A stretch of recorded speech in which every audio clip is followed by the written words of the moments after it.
much. Please be seated.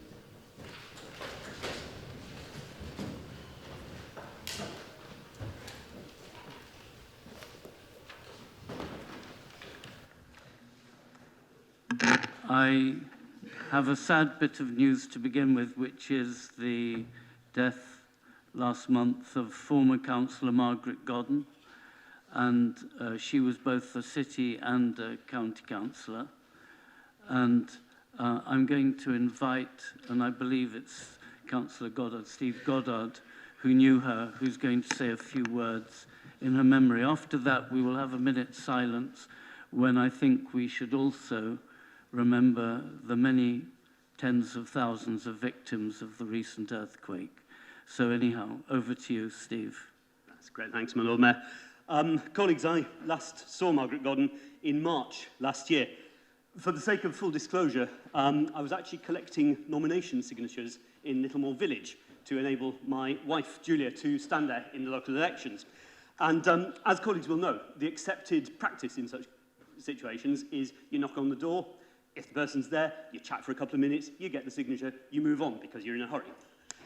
I was invited in. I spent about half an hour there, gossiping, reminiscing about the old days, talking politics.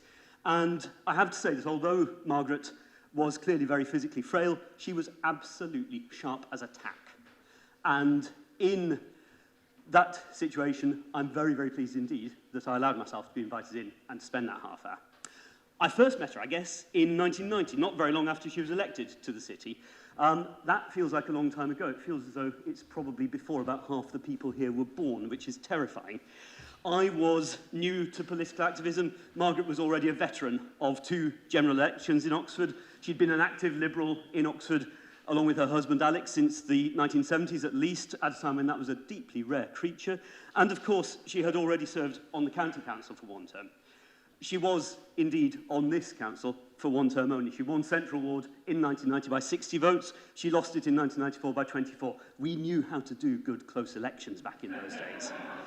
She was, if you like, in some ways more county than city, but she was a councillor here at a crucial time for Oxford. She was the Liberal Democrat group leader at a time when the Oxford transport strategy was being fine-tuned, a radical plan to reduce traffic and to increase public transport in the city centre, claimed by some to be the death knell for commerce in the city. As I say, colleagues, it was a long time ago, and that's really hard to imagine nowadays, but I assure you it was so. Margaret stood for no nonsense on that, or indeed on anything else. I became aware very quickly that she was a radical Liberal. She was suspicious of top-down organisations, such as the Social Democrat Party or the European Union. She was a keen proponent of progressive land value taxation, a believer in community engagement and cooperative ownership. She wanted the workers to be given the chance to run the Cowley plant. And I believe her values were ones which most, possibly all of us across this chamber, would share. And above all, she wanted the best for this city, for visitors, for students. Her ward, Central, was about 90% students, and she had good connections with the student organisations, residents, and she worked very, very hard indeed to achieve it. It says a lot for her that when she lost her seat in 94, her victorious opponent, another much-missed colleague, Mike Woodin of the Greens, told her that, I think his words were, she was the Liberal he would least like to have beaten, which was a kind of backhanded compliment, if you like, but I think it's one which speaks to the affection with which Margaret was held across party lines. It's been very clear in the weeks since she died, hearing, as you can nowadays online, from others who were here in Oxford in the 1990s, ex-MPs and MEPs among them, and I hope at least one future MP, just what affection Margaret Godden was held in. She's remembered as a person of clear, firm principles, but also of great kindness and a strong sense of fun. And I know that I, and I'm sure many others, will miss her greatly. Thank you very much. Thank you very much for that moving tribute. Are there any other members who want to say a few words? Or if not, let's proceed to a minute's silence. And as I said at the beginning, since tens of thousands, I think it's approaching 40,000 have died very recently in Turkey, Syria, let's remember them as well. So I'd like us please to stand for a minute's silence.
Thank you very much.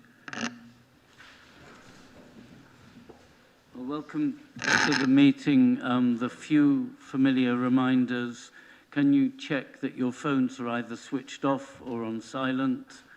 Remember to speak into the microphones when you're addressing us. It is being filmed at the back, as you can see, and being webcast. Members are allowed to leave and return to the chamber, but you must indicate to the clerk if you are leaving totally. And we will, I hope, agree to have a break after consideration of the budget amendments submitted by opposition groups. Unlike other council meetings, we do not have to wait until after 6:30 for this to be done. So if we're nice and quick, we can take the break a bit earlier. Do we have any apologies for absence? Yep, so we've got apologies from Reverend Anthony Buckley, Councillors Arshad, Brown, Miles and Ross Smith and Councillor Hayes. Thank you very much. Does anyone know any additional ones? Yes, Ed. Yes, so Councillor Tiago Carrés has just said, unfortunately, a family emergency has called him away. And I couldn't hear if Councillor Shyster Aziz was mentioned, but I believe she also sends apologies. The other Edward, did you have to? Yeah, I've got a couple as well. Jabinola Hartley and Tom Hayes. So that's Shyster, Amar, Susan, Jabu, Lubna, Tom. I believe that's it. Yeah, thanks. Oh, and Paula Dunn is running late because she's on one of our buses that's running behind time. Okay, have you got that? Yes.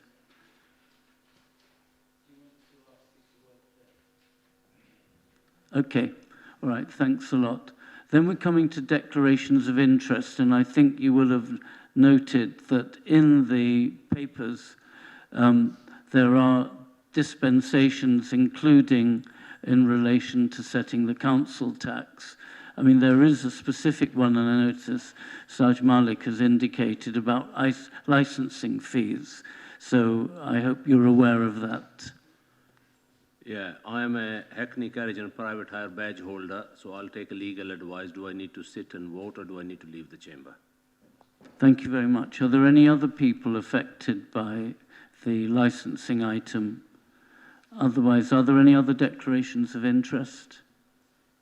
Okay, thank you very much. Announcements is the next item on the agenda. Since we've had a council meeting very recently, I don't have any announcements. I'm going to ask, does the Deputy Lord Mayor have any? None for me. The City Rector is absent. Sheriff, do you have any? No, Lord Mayor. Leader? Well, the acting. Well, we'll have to have maybe Ed or Chewe as Deputy Leader. Do you have any announcement?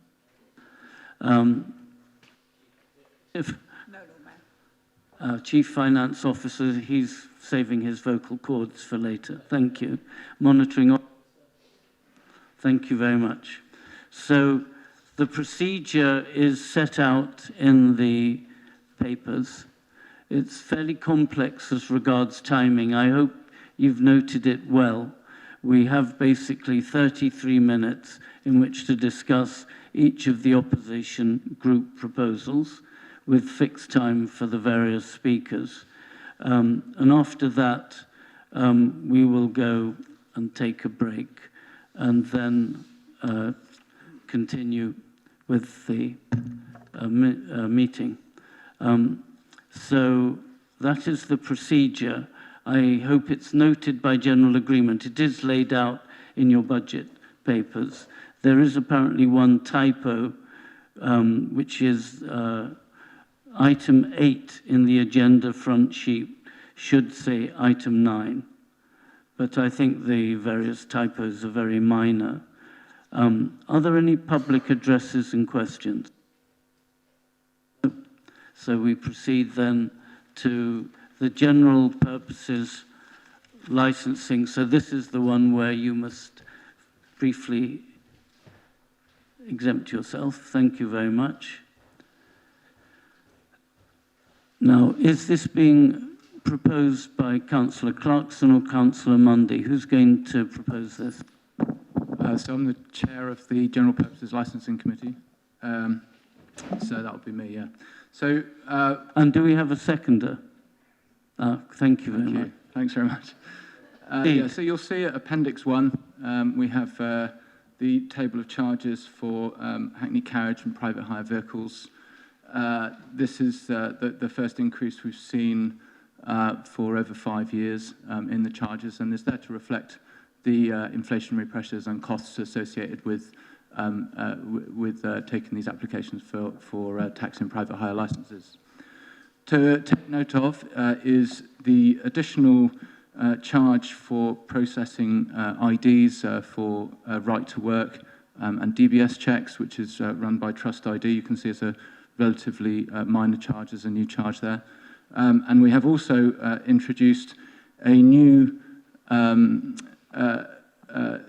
wheelchair accessible vehicle charge for private hire vehicles. Now, this has been introduced at a concessionary rate, and that is to encourage new private hire drivers to use their wheelchair accessible vehicles for the transport of residents and visitors to the city. We're finding that there just simply is really not enough capacity there. I've even myself received a complaint from a visitor saying that there just was not the service there that they would expect as a wheelchair user. The committee considered this report at our meeting a couple of weeks ago. During that meeting, it was pointed out that actually we would like to encourage low emissions vehicles to also be wheelchair accessible in such a way as is also, as you see with the normal private hire vehicles, there is a concessionary rate for low emissions vehicles. So the committee unanimously agreed to introduce a sort of further discount to low emissions vehicles wheelchair accessible. Now, that does come with a bit of a caveat in that it does come at a potential cost to the licensing function, as £100 is already really the minimum that can be covered in terms of costs. So if the low emissions vehicle scheme is very successful and we get a considerable number of applications for low emissions vehicles with a wheelchair accessible van, then we may be in a position where we are asked to come back as a committee to reconsider whether we can continue to afford such a further discount, which you'll see in the supplementary papers is £62 instead of the £100 for the normal wheelchair accessible vehicle. So the way I see it is if it is too successful and too many people are coming in with low emissions vehicles, then we will have to reconvene on that. But, you know, I do recommend the paper, and obviously it ensures that we have licensing fees going forward that are going to be sustainable and also encouraging the right kind of private hire vehicles that we want to see. Thank you. Thank you very much. Does Councillor Clarkson Mary as seconded? Do you want to say anything? Happy just to formally second, Lord Mayor. Thank you very much. I believe that this is a set of recommendations that we have to take as a block. And so therefore I'm going to invite a show of hands to see whether we approve the full list there of sets of fees and charges. Those in favour, please. Against? Abstain? So it is approved. Thank you very much. I should note that apparently there is, and it's noted, a minor error in terms of two things being transposed in the documents, but I think that is not a major objection to proceeding with this. So now we're coming to the Chief Finance Officer's report on the robustness of the budget. And maybe you could just make a very brief comment about the point just made about the implications of a reduction in that one fee. Thank you. Could someone actually tell Councillor Malik he can return?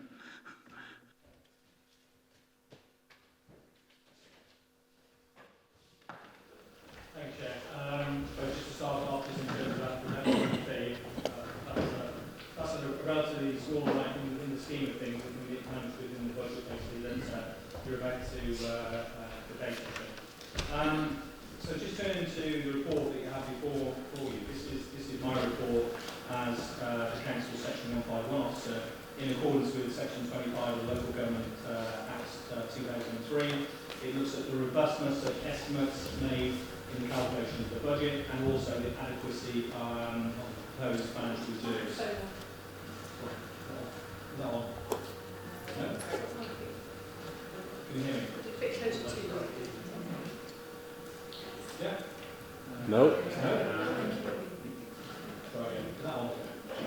Has anyone else got theirs on by mistake?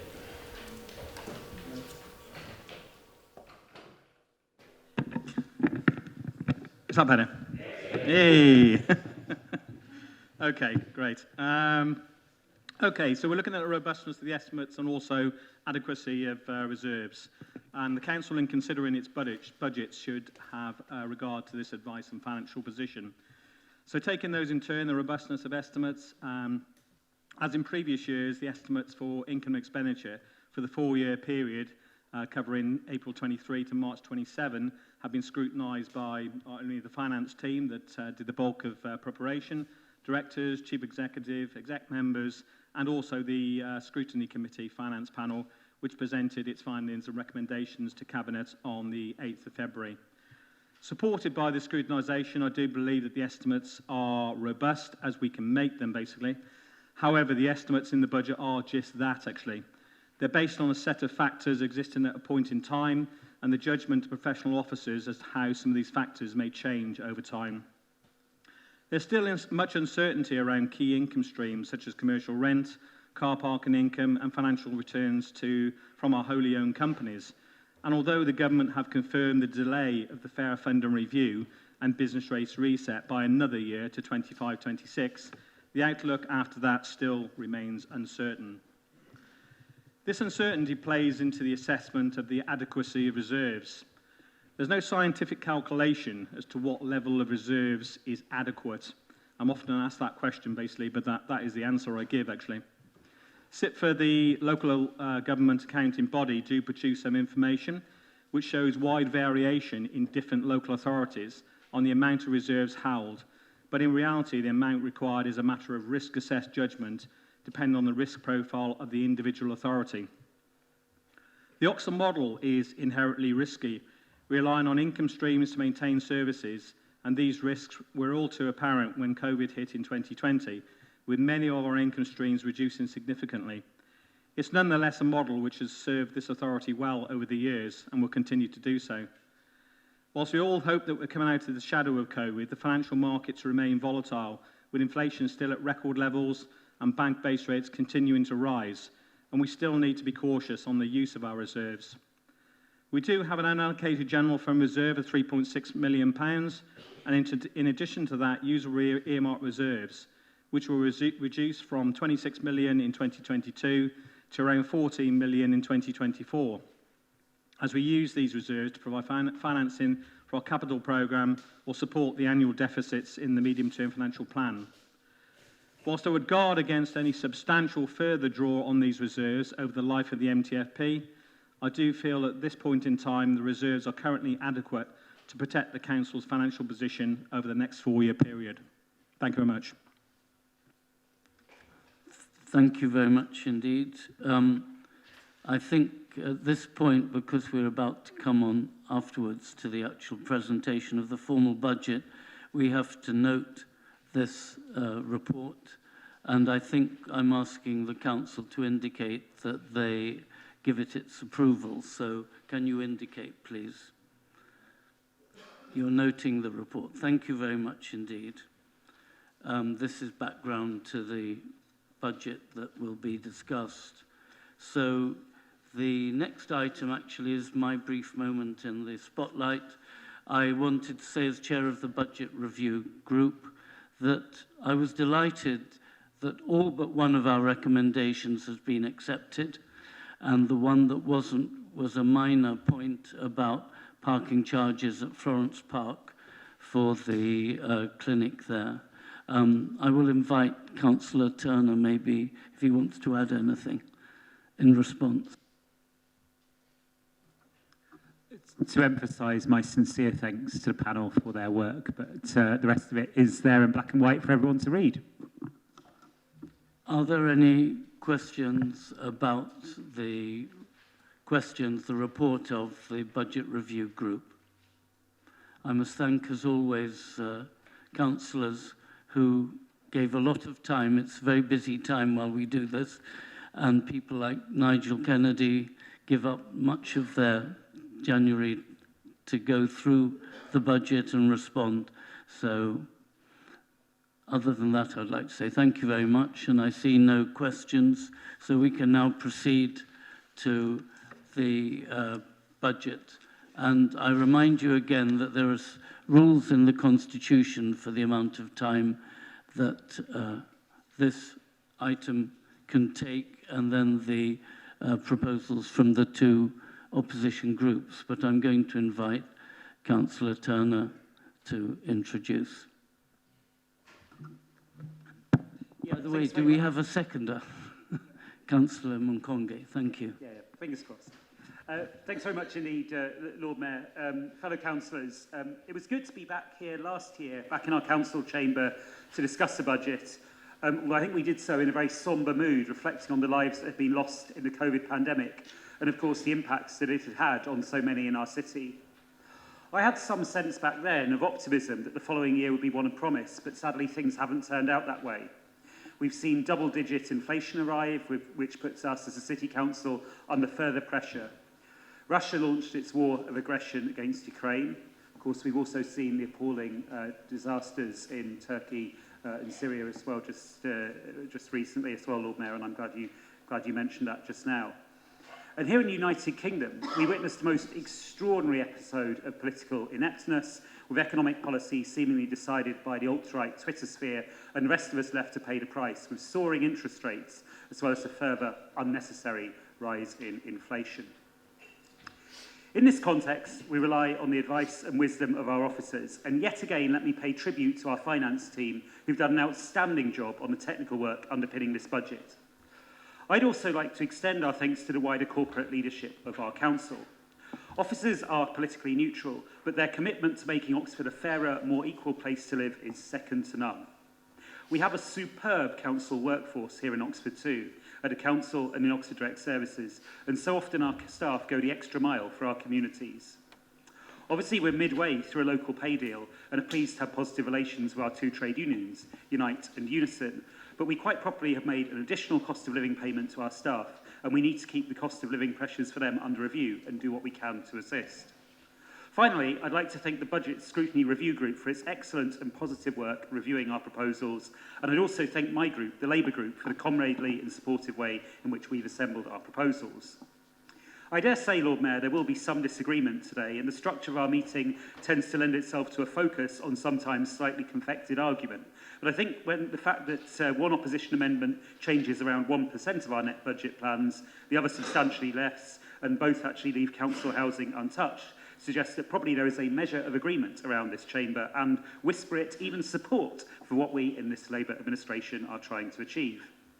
Let me return to the challenges that we face. Tory Lib Dem austerity obliterated our government grant. Oddly enough, we actually see revenue support grant return this year, which would be welcome if it wasn't a ruse to then cut our funding to administer housing benefit in the future. We faced rising pressure on services and then the COVID pandemic wiping out nearly half of our reserves simply in order to keep things going. The scandalous result of a government which promised to do whatever it took to safeguard local authorities and then left us in the lurch.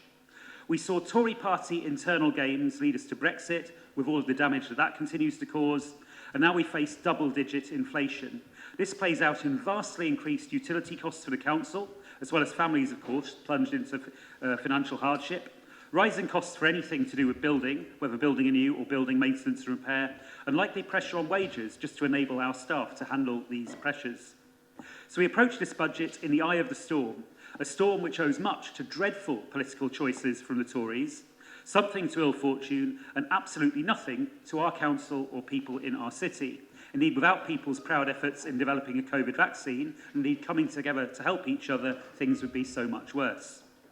So what we have to do is plan very carefully to safeguard services, invest where we can, but also try to be resilient for the challenges, and Nigel just spoke about those, that lie ahead.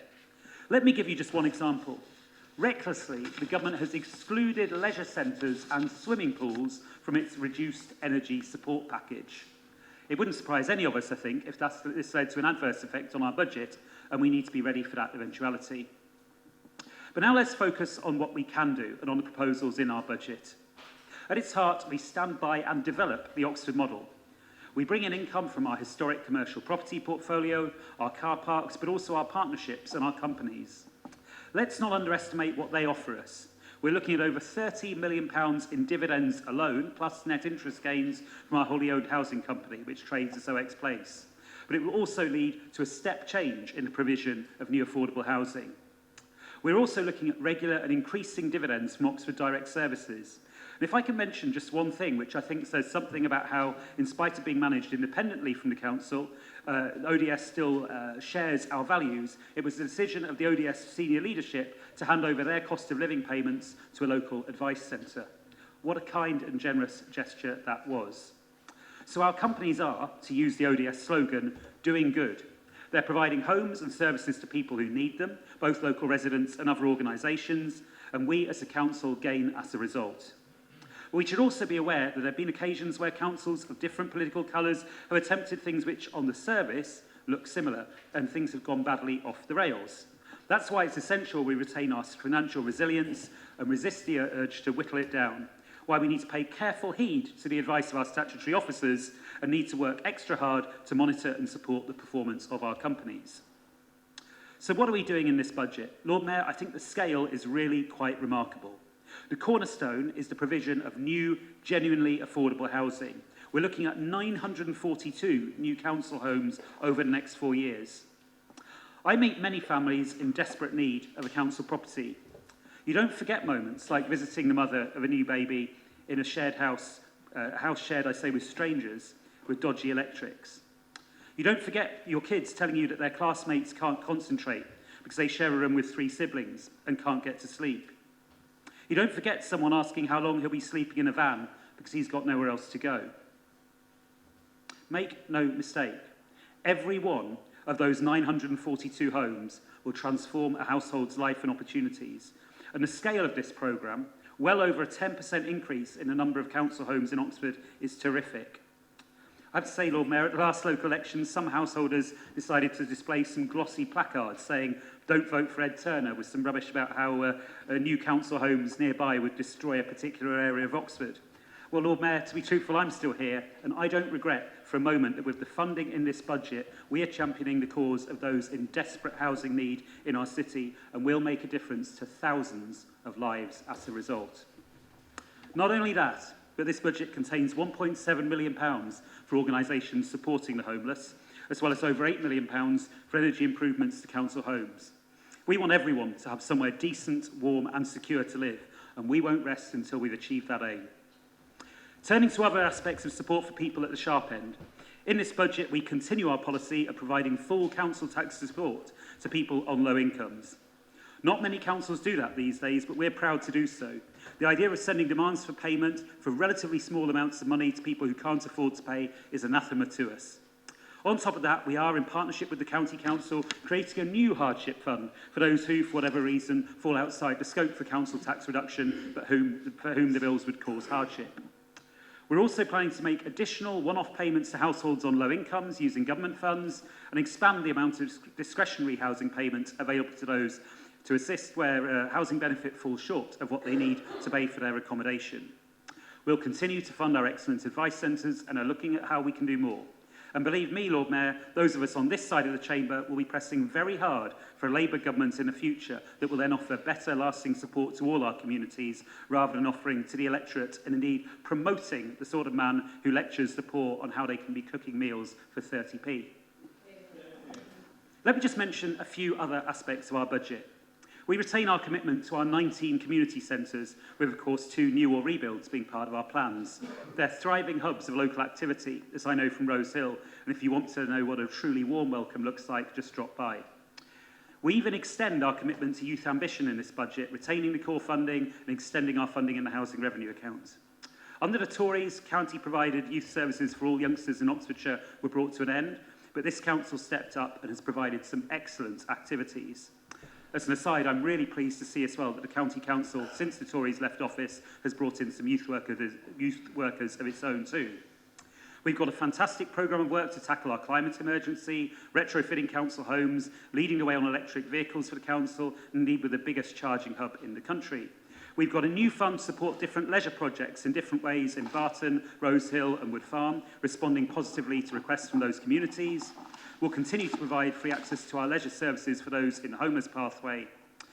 And I'm afraid there is no clearer sign, Lord Mayor, of the decaying state of public services after 13 years of Tory Lib Dem and then Tory rule than the state of many pavements, with our council allocated woefully inadequate funding to do the necessary work by the county council, which is equally strapped for cash.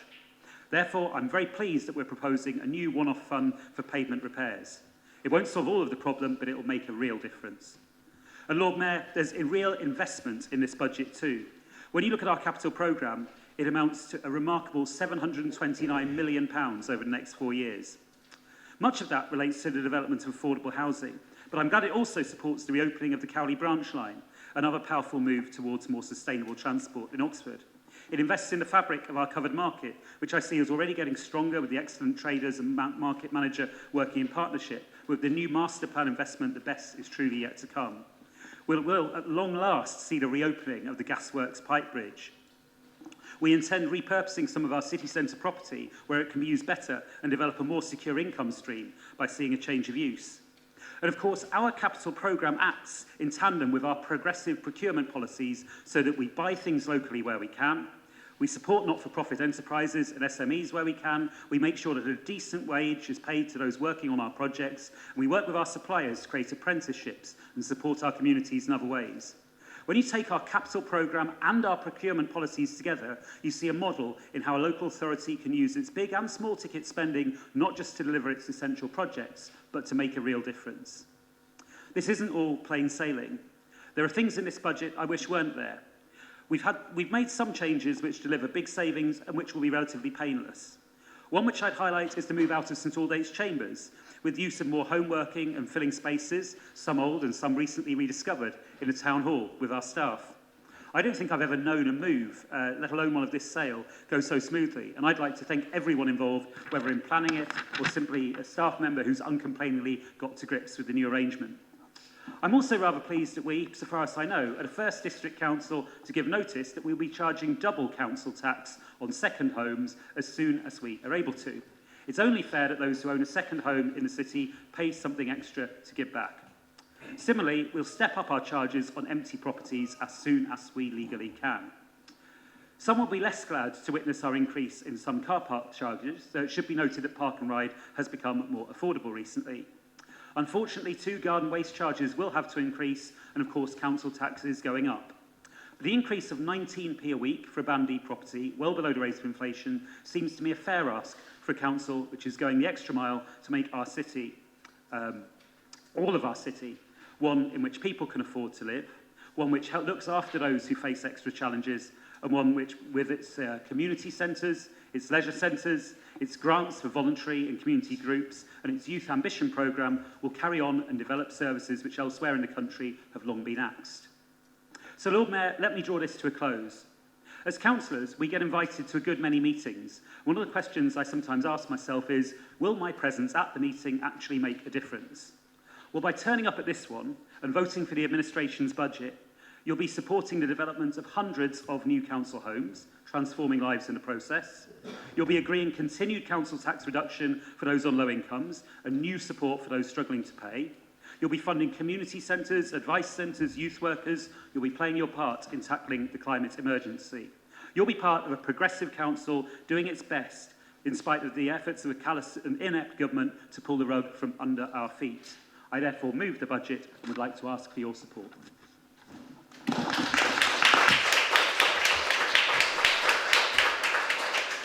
sir. Thank you very much indeed. We will come back and give you another chance later, Ed. Chewe, do you want to speak now or reserve your right to speak after we've had the full budget debate?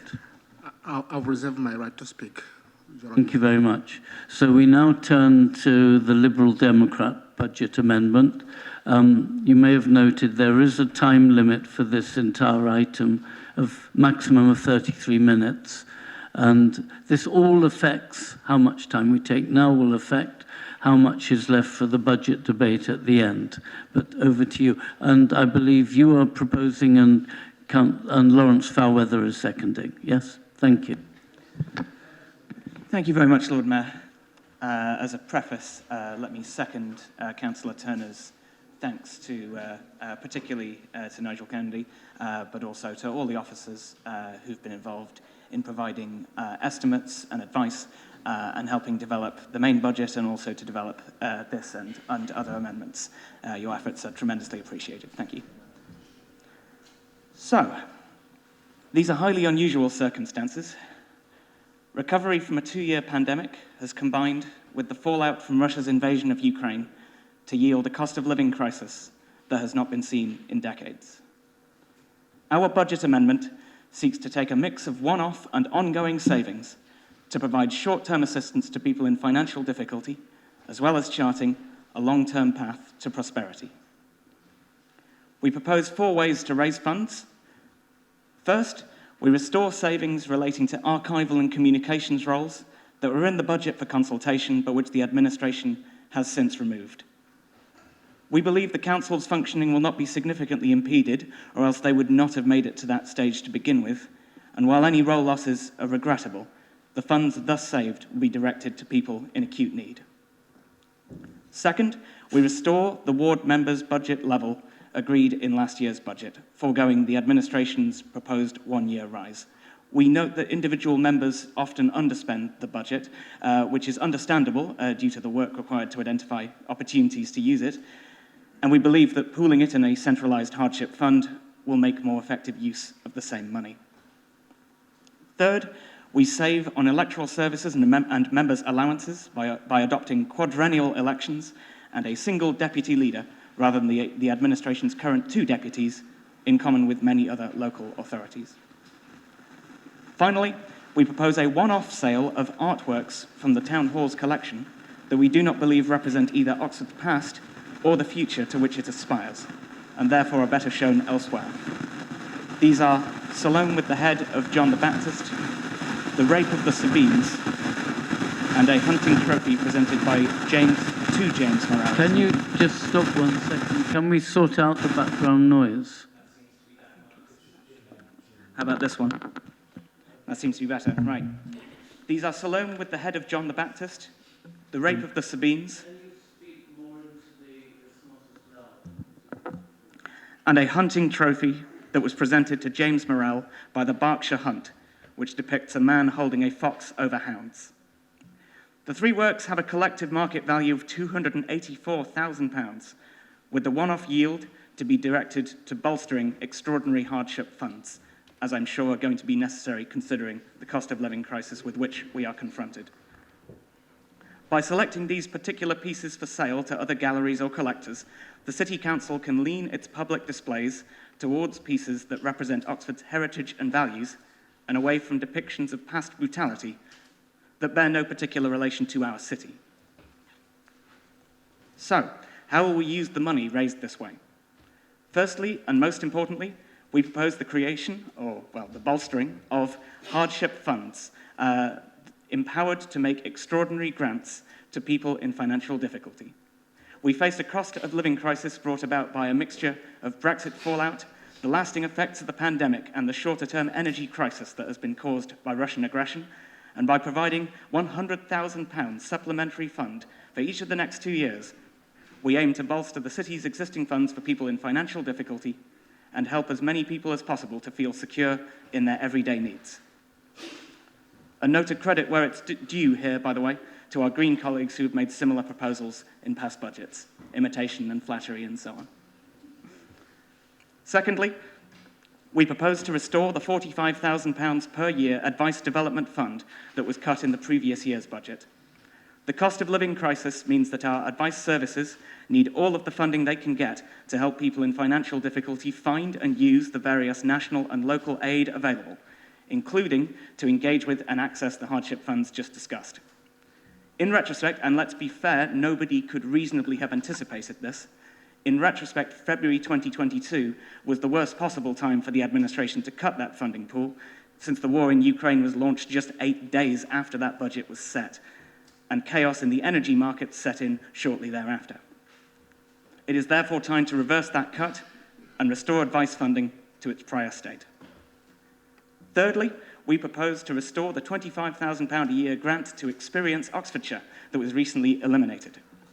It is good to help people who are in financial crisis, but it is better still to help people to avoid falling into crisis in the first place. With local small businesses that rely on tourism placed under great strain by the pandemic, now is the time to promote our city to visitors and thereby secure the prosperity of local firms. With every job loss avoided, meaning less demand on those advice services, less demand on that hardship funding, we believe this intervention is something which is very likely to pay for itself in the long run. Finally, we look to the long term by investing in developing planning policy to get on top of our housing crisis and put Oxford's cost of living on a sustainable path. While Brexit, COVID, and Putin have combined to deliver a disastrous short-term shock, we should not ignore that chronic scarcity of housing in Oxford means that the cost of living in our city was unacceptably high even before any of those three events. Lack of affordable housing for key workers has been a problem in Oxford for decades, leading to financial strain, as well as forcing people to commute long distances, which is bad for our environment, it's bad for everybody's quality of life. Delivering housing by nibbling into green space, either inside the city or on its fringes, is both undesirable if it can be avoided and is politically fraught. By developing the policy instruments to deliver residential densification, we can both spare our green land and get on top of the housing shortage that is the root cause of unaffordable Oxford. For all these reasons, please support the amendment. Thank you. Thank you very much. Lawrence, do you want to use your right now to speak, or you want to reserve it? Thank you very much. So we proceed to debate now. Are there people who would like to speak on this? Please indicate. Alex Hollingsworth, and then Lucy Pegg. Yes, I won't speak to the entire amendment, but unsurprisingly, perhaps, I'll speak to the last element of it. It's always good to see an interest in planning policy and in housing. I could save the Liberal Democrats £50,000 by suggesting they read the local plan and read in particular policy RE2, which includes the very instruments and policies to increase densification that you are talking about. And if you actually look at the wording of it, it requires that the maximum possible density for all developments is achieved. So that's a kind of a sort of a gentle starting point. It's worth reflecting, of course, in view of this weekend's demonstrations, one of which I believe is premised on the corner shop and the village pub being unpatriotic and un-British, or whatever madness we've arrived at with 20-minute neighbourhoods. Those policies encouraging densification are exactly those which encourage, whether you call it 15-minute cities, compact cities, 20-minute neighbourhoods, or, as I would call it, rational common sense planning that's been at the heart of any sensible approach to the planning system for more than 100 years, since Patrick Geddes first talked about it around the turn of the last century. But it's also, I think, worth reflecting on the context of this around Oxfordshire, because it's a slightly surprising amendment why this has suddenly popped up here. And I was thinking what possibly could be behind it. There's no elections coming up in Oxford. And then I remembered there are elections elsewhere in Oxfordshire where I have absolutely no doubt the housing requirements of the city will form a very major platform for certain political parties who wish to stand on a non-housing platform. And I can tell you, having been in discussions around Oxfordshire's 2050 plan, which wasted an awful lot more than £50,000, I can tell you, that they were kiboshed, hijacked, wrecked by this very objection to the building of housing that you now seem to be suggesting that you're not in favour of. So I think as a final comment, the notion that our planning officers are experienced, who are talented, who are professional and who are competent, haven't thought of this already is frankly patronising and insulting. And I have no objection to me being the butt of political satire, as Councillor Turner was. But what I do object to is making those kind of implications about professional people working for this council who can't answer back. And I do hope that next time you put something forward like this, you give a little bit more thought to what you're Thank you. You've managed exactly 3 minutes. Thank you very much. Lucy Pegg.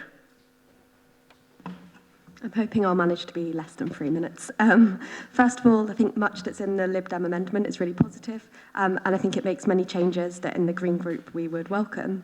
The Hardship Fund, as Chris noted, echoes previous Green recommendations to put some money aside to help those in Oxford that are most in need. And I'm sure that's something that we're going to discuss later with our budget amendments too. I'm sure that the restoration of the Advice Fund would provide welcome help to lots of people.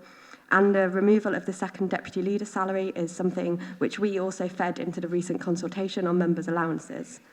The proposal to sell some of the council's maybe less appealing paintings is an almost ingenious idea that maybe someone else should have thought of earlier.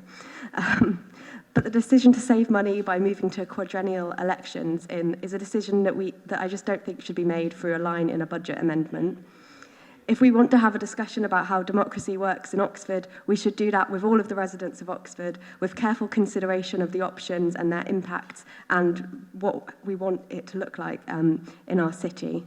So I would really welcome that debate about what we want democracy to look like in Oxford. But I don't think that this budget is the right place to make changes without having a full discussion with everyone who has a say in how our city is run. And so for that reason, I think I'll be abstaining from the budget. Thank you very much. Now Mary Clarkson, then Nigel Chapman. Thank you, Lord Mayor. Yes, we seem to come back to the whole Experience Oxfordshire grant year after year. And the problem that I see with this is that when organisations have an expectation that they will get money from a public sector organisation every year, it makes them reliant on it. And what we've found since some of our funding has been withdrawn from Experience Oxfordshire is that they've gone out and they have attracted more visitor organisations across the county. And it's made them a stronger, more commercially faced organisation, which is what they should be. I don't think that it's the job of this council to subsidise tourist attractions across the county when other district councils with visitor attractions haven't also contributed. I really can't see the justification for this. I think Experience Oxfordshire is a stronger organisation without being able to rely on our money. So that's my reason for Lib Dem suggestion. Thank you very much. Nigel Chapman. When I look at the Lib Dem proposals, I'm looking for some sort of strategic thread that might run through them, and I must say I'm struggling to see that.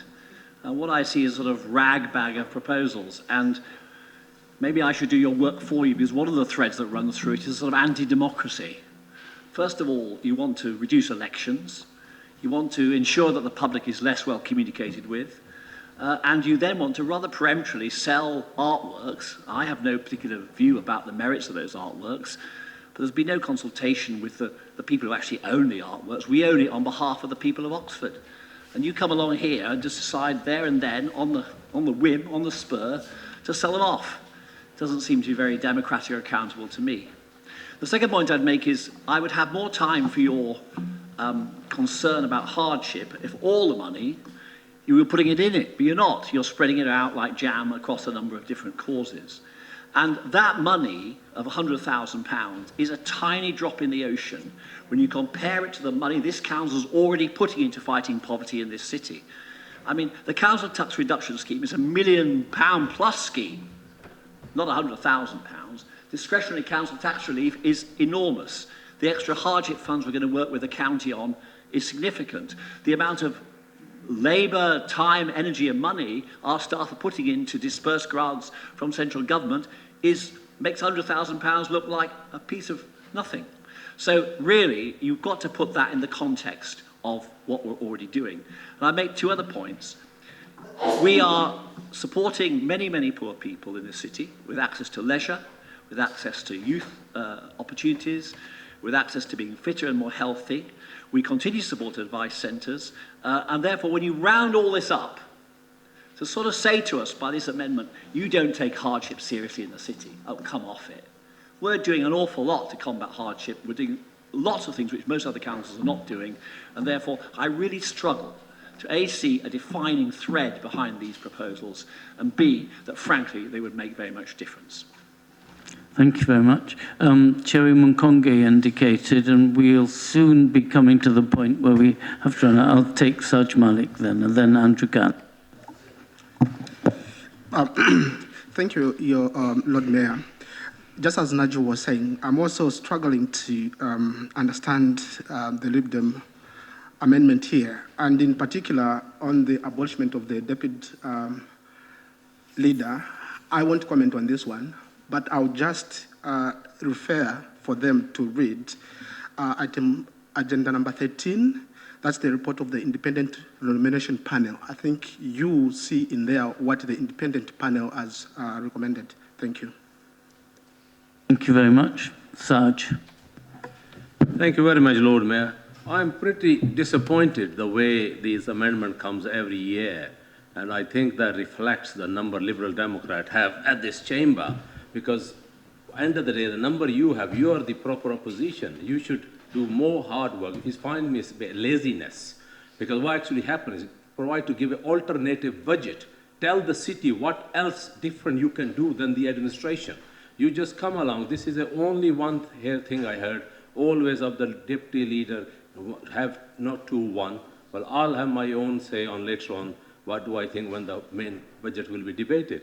I mean, you need to give a city alternative. What better you can do these laws? I don't see anything. You just pick up fringes of his 50,000 here, 10,000 here. It's not going to make any difference to the city.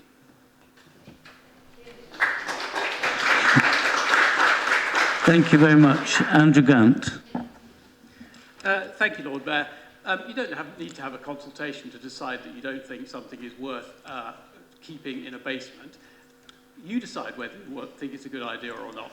Let's, that's called leadership. You don't need to. There's no statutory need for a consultation, so don't do it. Decide if you think that money could be better spent doing something else. On Experience Oxfordshire, Mary, I hear what you say, but I have to say that's not what Experience Oxfordshire say to me. I have heard them say very clearly there is no such thing as a successful destination management organisation without public subsidy. We don't have a tourist information centre in this city. That's a disgrace, frankly, for a city of this kind. And we have returned to it because we consistently opposed the withdrawal of that support when it was made in the budget in this chamber, and we still do, and for good reason. In terms of, we've heard a lot about the nature of a budget amendment, and that because, there must be an implication of overall support. Well, that's a basic misrepresentation of what an opposition budget amendment is. All we are able to do is amend, frankly, the mess that you guys have made, and try and find small things that we can do better. Okay? It's a classic case, frankly, Lord Mayor. We wouldn't have started from here. And we will have some more to say about that a bit later on. But finally, Lord Mayor, I'm afraid, Alex, to imply that putting resource into supporting officers is somehow demeaning the work of existing officers, no, don't nod, you need to listen to me, please, is arrant nonsense. That is utter nonsense. It is our judgment that it would help this council to support that work by allocating these funds. And it is simply sophistry of grade A class, even by your standards, to interpret that as being somehow demeaning to the work of our officers, who I admire enormously. And I think you know it, frankly. Thank you. Now, I don't see currently any more hands, and I'm not particularly asking for more. I know you have a right to reply, but all I would say is that any time we save now will be available to extend the debate on the full budget later. I just tell you that, so while you can put up your hands now and say your piece, it will reduce what's left at the end. But having said that, do you still want to speak? For example, okay, I will take the two of you. We will just have time, I think, for you. We don't. How much time do we have?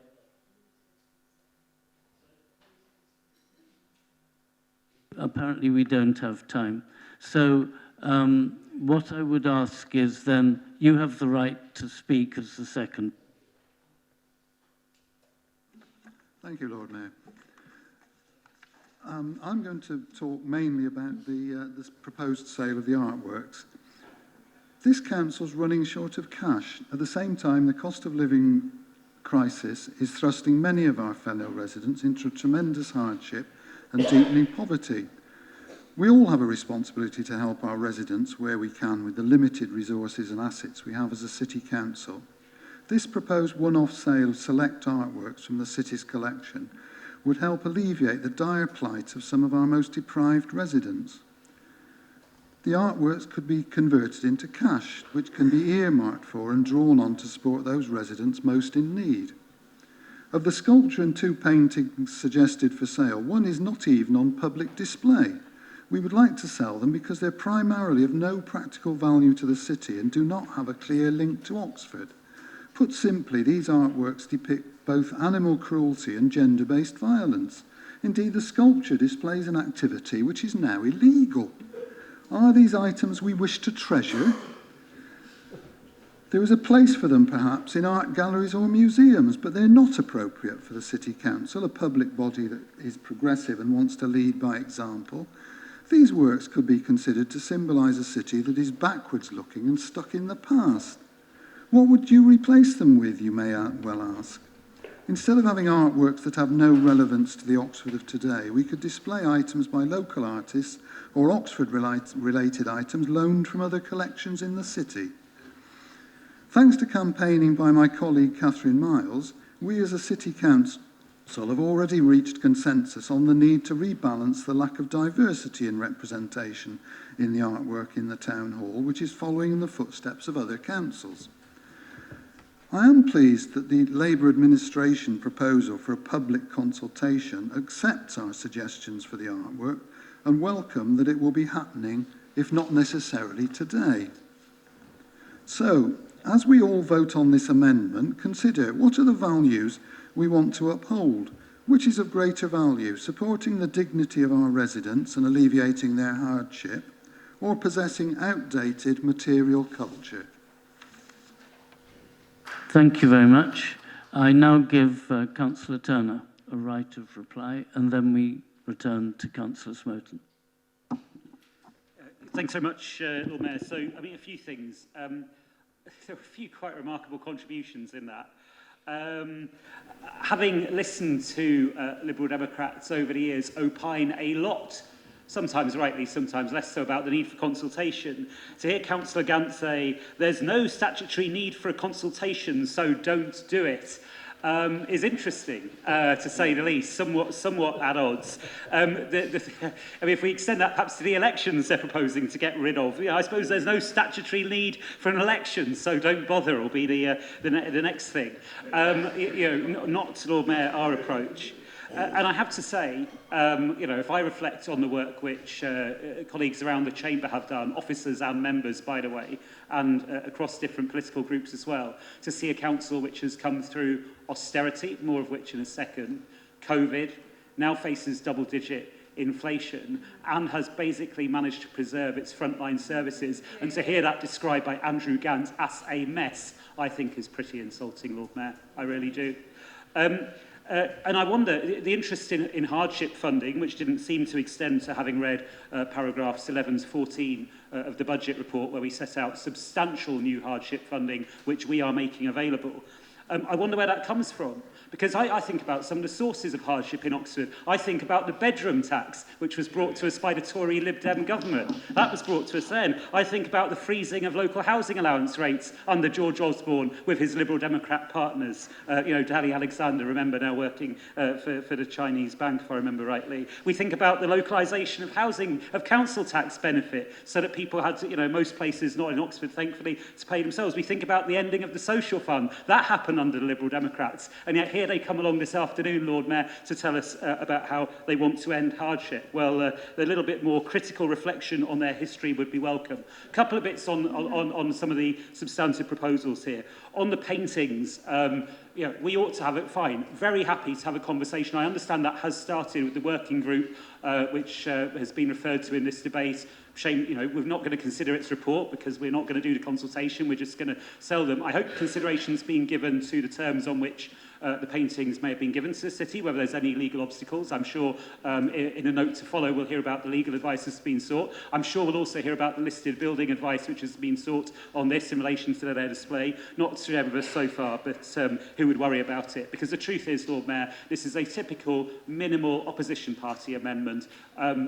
We're going to sell a few paintings, we're going to get some one-off money, we're going to, whatever the administration says it's going to do on hardship, we're going to do a little bit more, and we're going to provide some leaflet material for our buddies in surrounding areas so that they can say that somehow they'll be able to oppose house building and still meet housing need. We shouldn't give it time of day. Okay.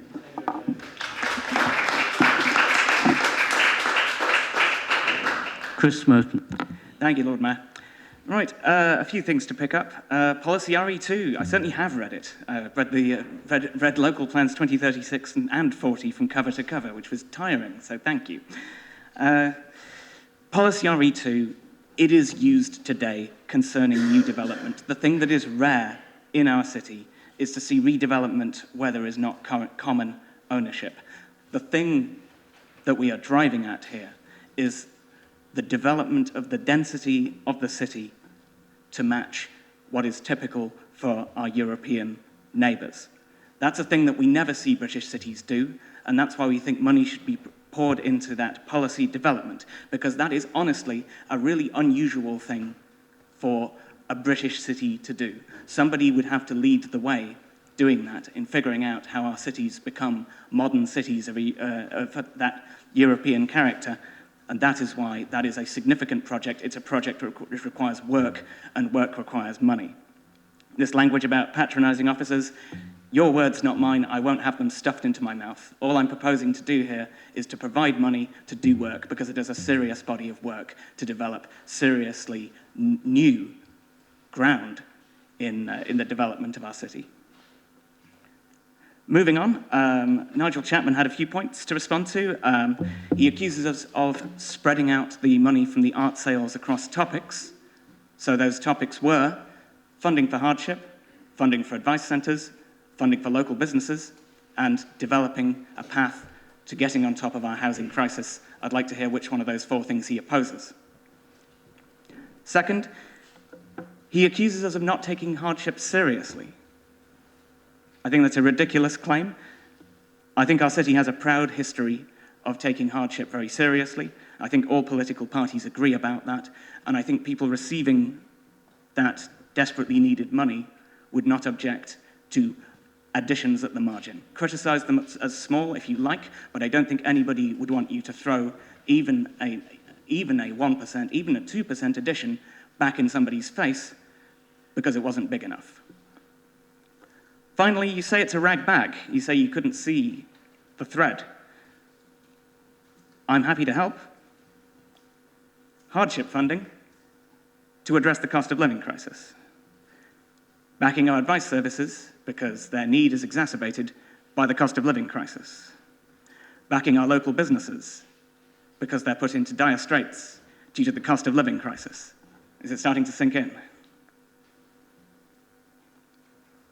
Finally, on the paintings, I'm hearing that we need to consult, but I'm not hearing a no. I think nobody is seriously defending the idea that an arcane hunting trophy worth a bafflingly large amount of money and not even available to the public. Can you wind up now? You've had your 3 minutes.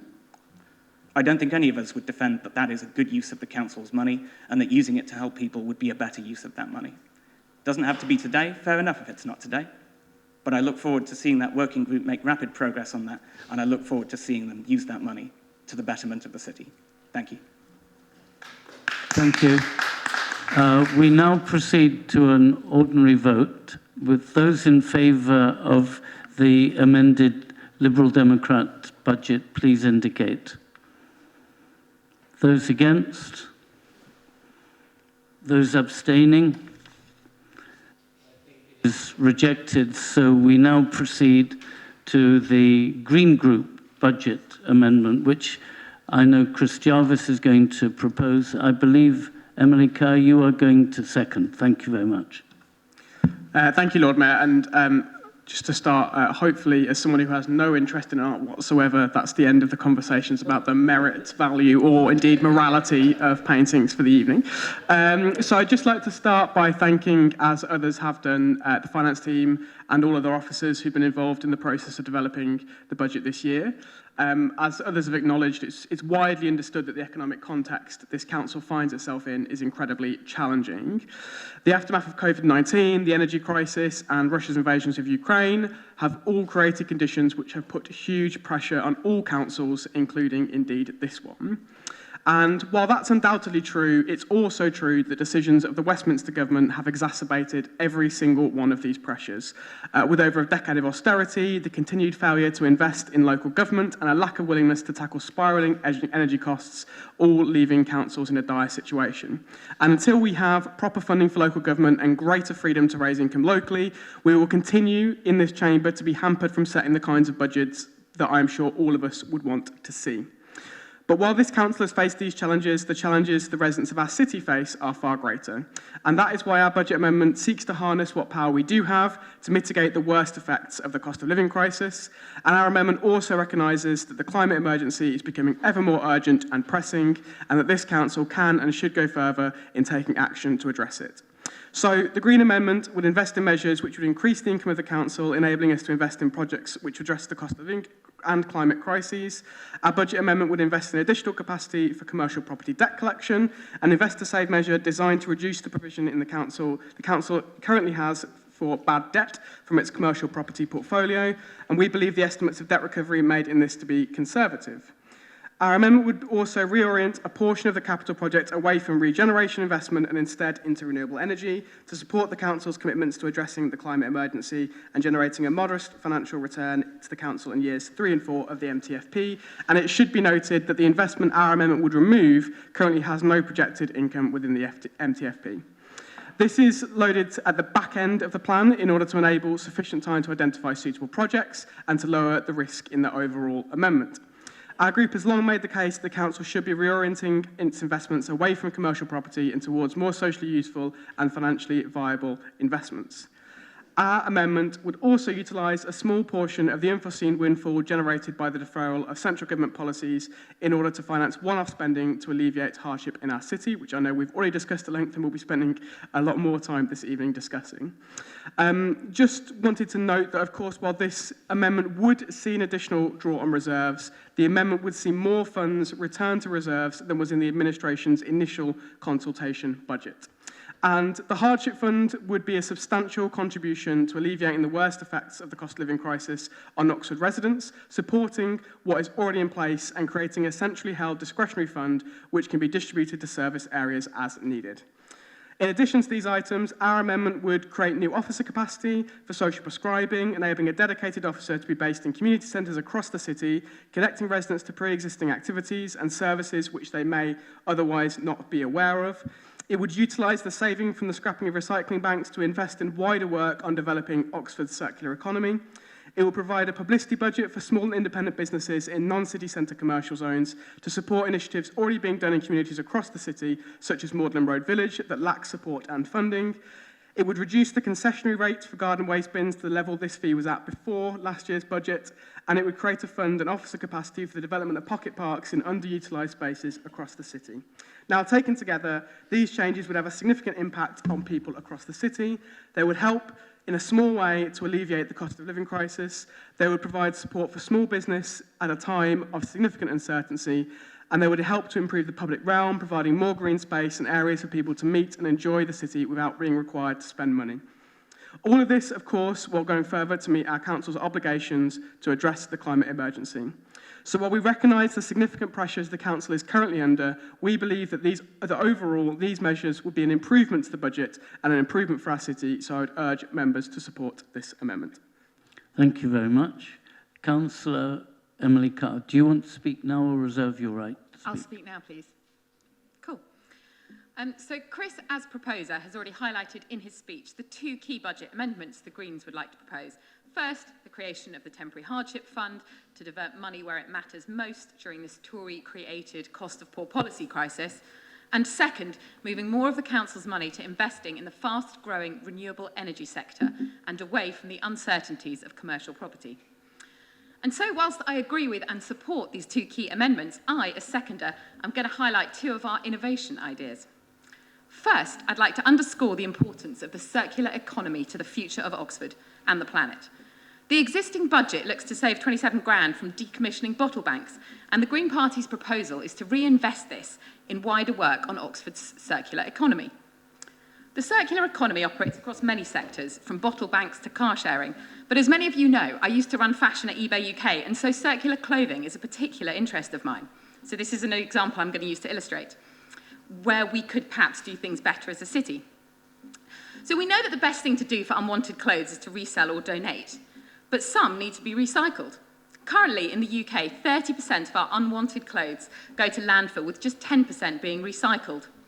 We've got a number of clothes recycling stations in Oxford, but 41% of our consumers don't know it's possible to recycle fabric, with a significant carbon saving. Oxfordshire's got the highest recycling rates in England, though considerably below many counties in Wales, and Oxford City's rates are on a continuous upward trend, many thanks to ODS. However, within the city, we don't track fabric recycling. Our website misses key textiles recycling points, including Redbridge, and bizarrely, we propose that people should throw clothes into the rubbish for curbside recycling.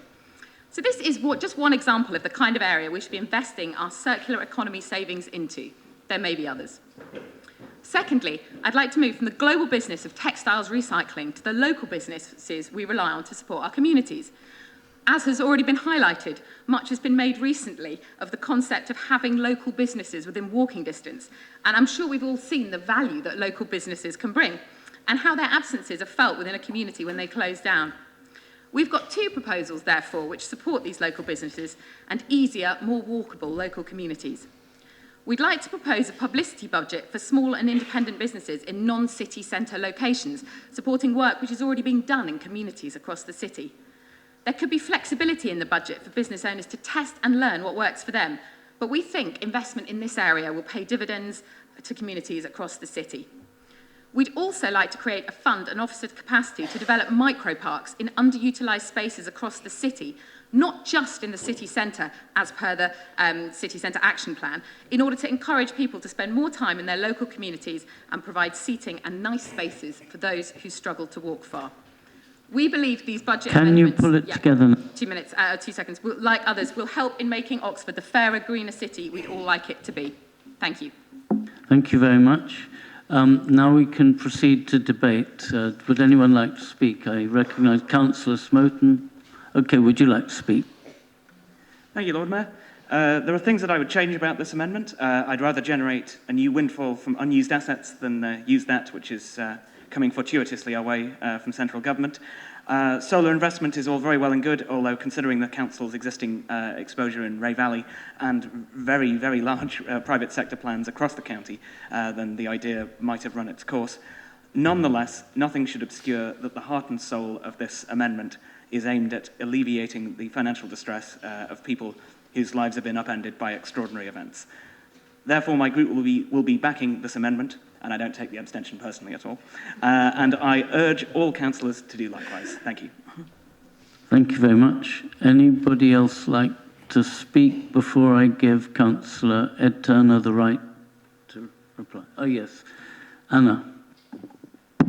Hi, I will speak on part of this as it involves a proposal of a £5 million investment in solar, but I have to emphasise that moving to a zero-carbon Oxford has to be done in a financially prudent way.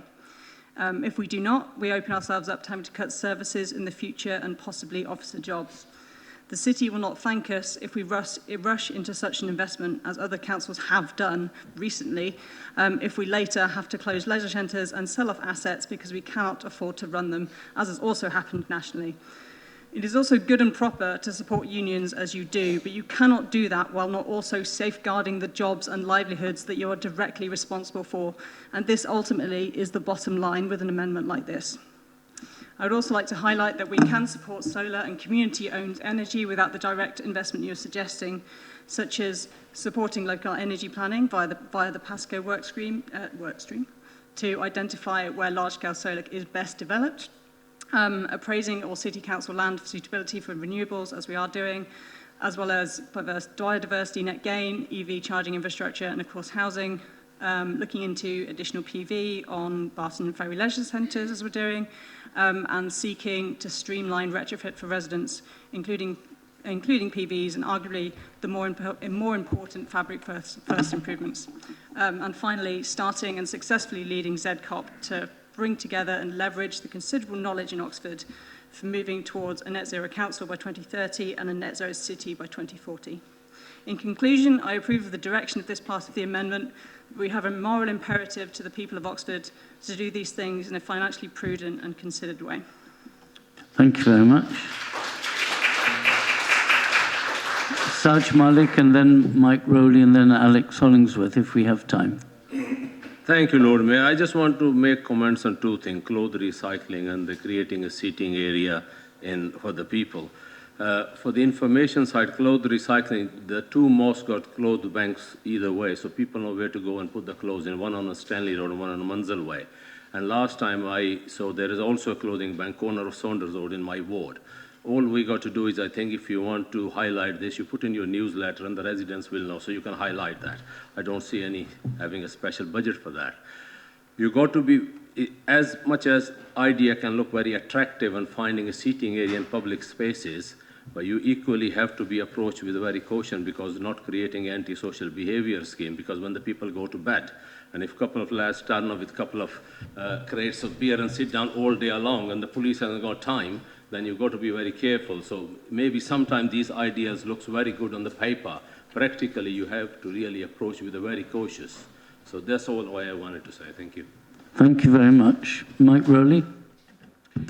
Thank you, Lord Mayor.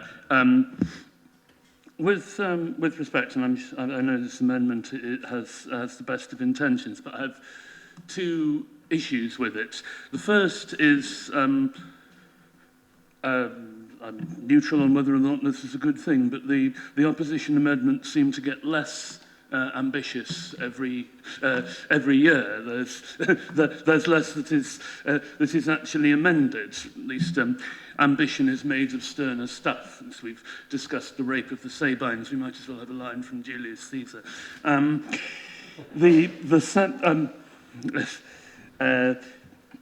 Councillor Malik put it rather more eloquently. The second problem is that we're attempting, this amendment attempts to address the financial uncertainty that is certainly coming down the line for our citizens by adding to the financial uncertainty that's coming down the line for the council. We don't have reserves for the sake of it. We have reserves to enable us to respond to financial and other blows that hit our city, to protect our citizens and to be able to intervene where it really counts, rather than setting aside an amount of money without, I'm sorry to say, a particularly clear idea of how to spend it where it will really matter. So for that reason, I'll be voting against this amendment. Thank you. Alex Hollingsworth. Mike's covered most of what I was going to say, and he squeezed in a mention of a piece of art to upset Councillor Jarvis, for which I can only apologise on his behalf. I was just going to comment on the social prescribing proposal. I think several of the things in here are good things in and of themselves as ideas. I think circular economy is something important. It's in our corporate strategy. We need to do more of that.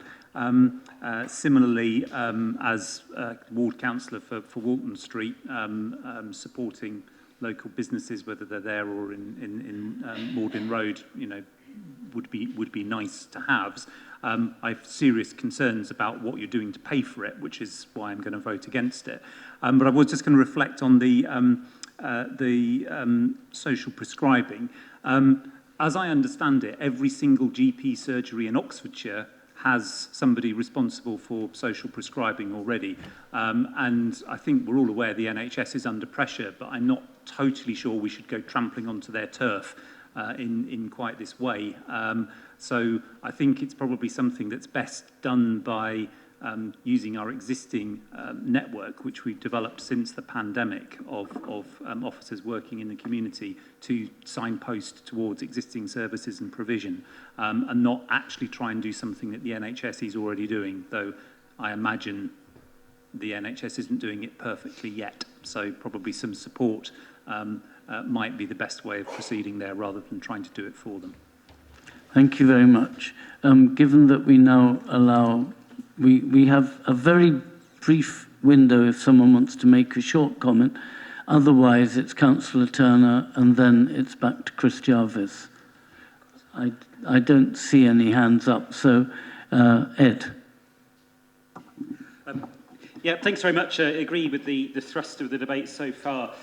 I have to say, when I read the officer commentary on this budget, I thought, wow, this is at the stronger end of the scale for officer comments. Our officers weigh their words carefully. And when we read things like, give rise to concern, may lead to financial problems at a later date, a number of problems in other local authorities, so exercise some caution, reduces financial resilience over the medium term.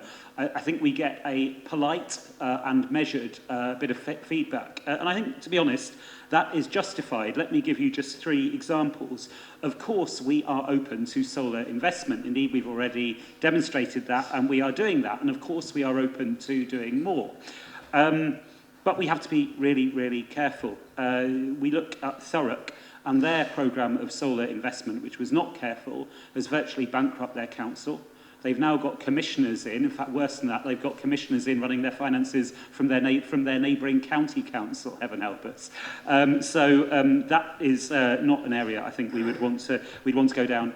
And we really shouldn't be banking income from untested schemes without a business case. I think similarly, actually, the bad debt one is a case in point. We are always open, and we always go out to our officers and ask for investor save bids.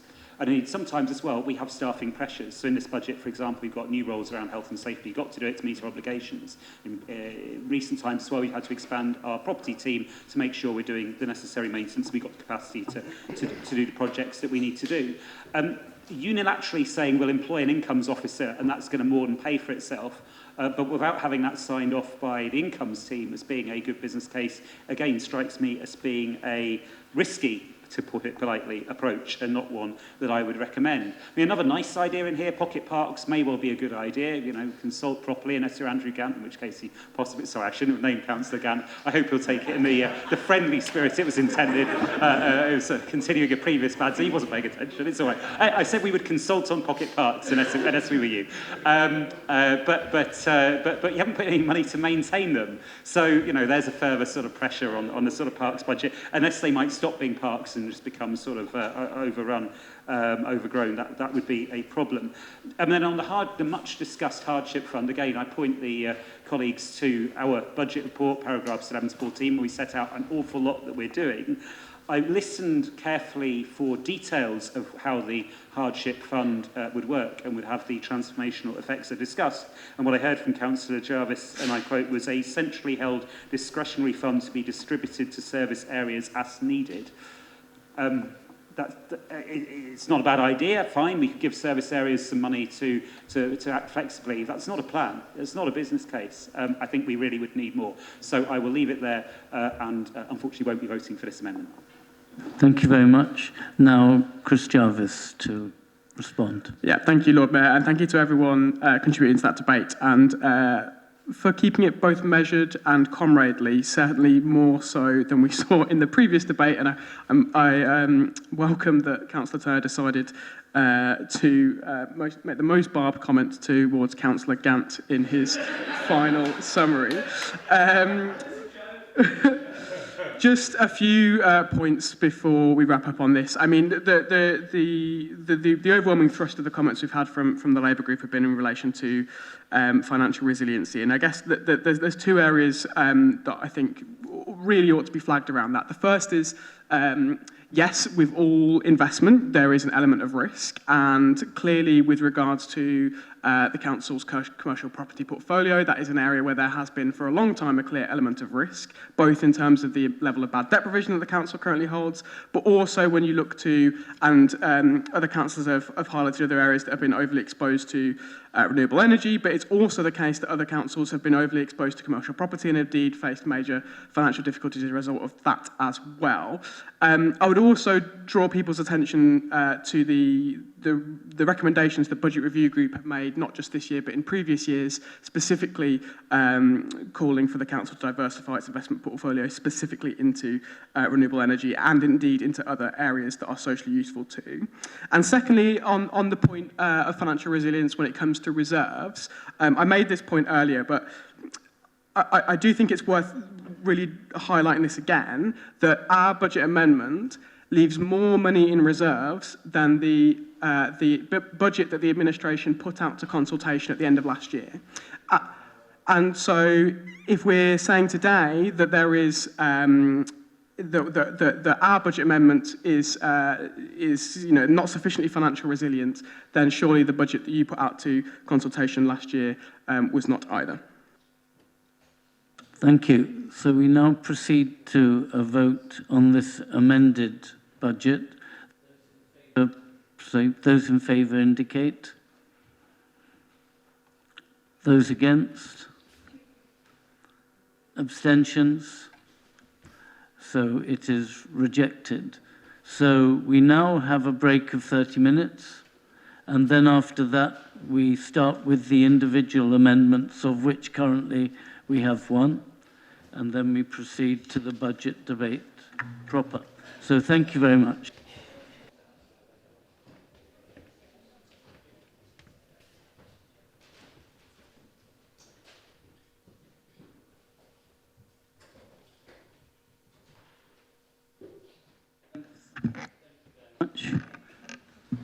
At this point, I'm just going to check. I believe there is only one individual amendment, yes, which has already been submitted by Lucy Pegg and Councillors Pegg and Rawls, thanks. So we have a proposer, we have a seconder.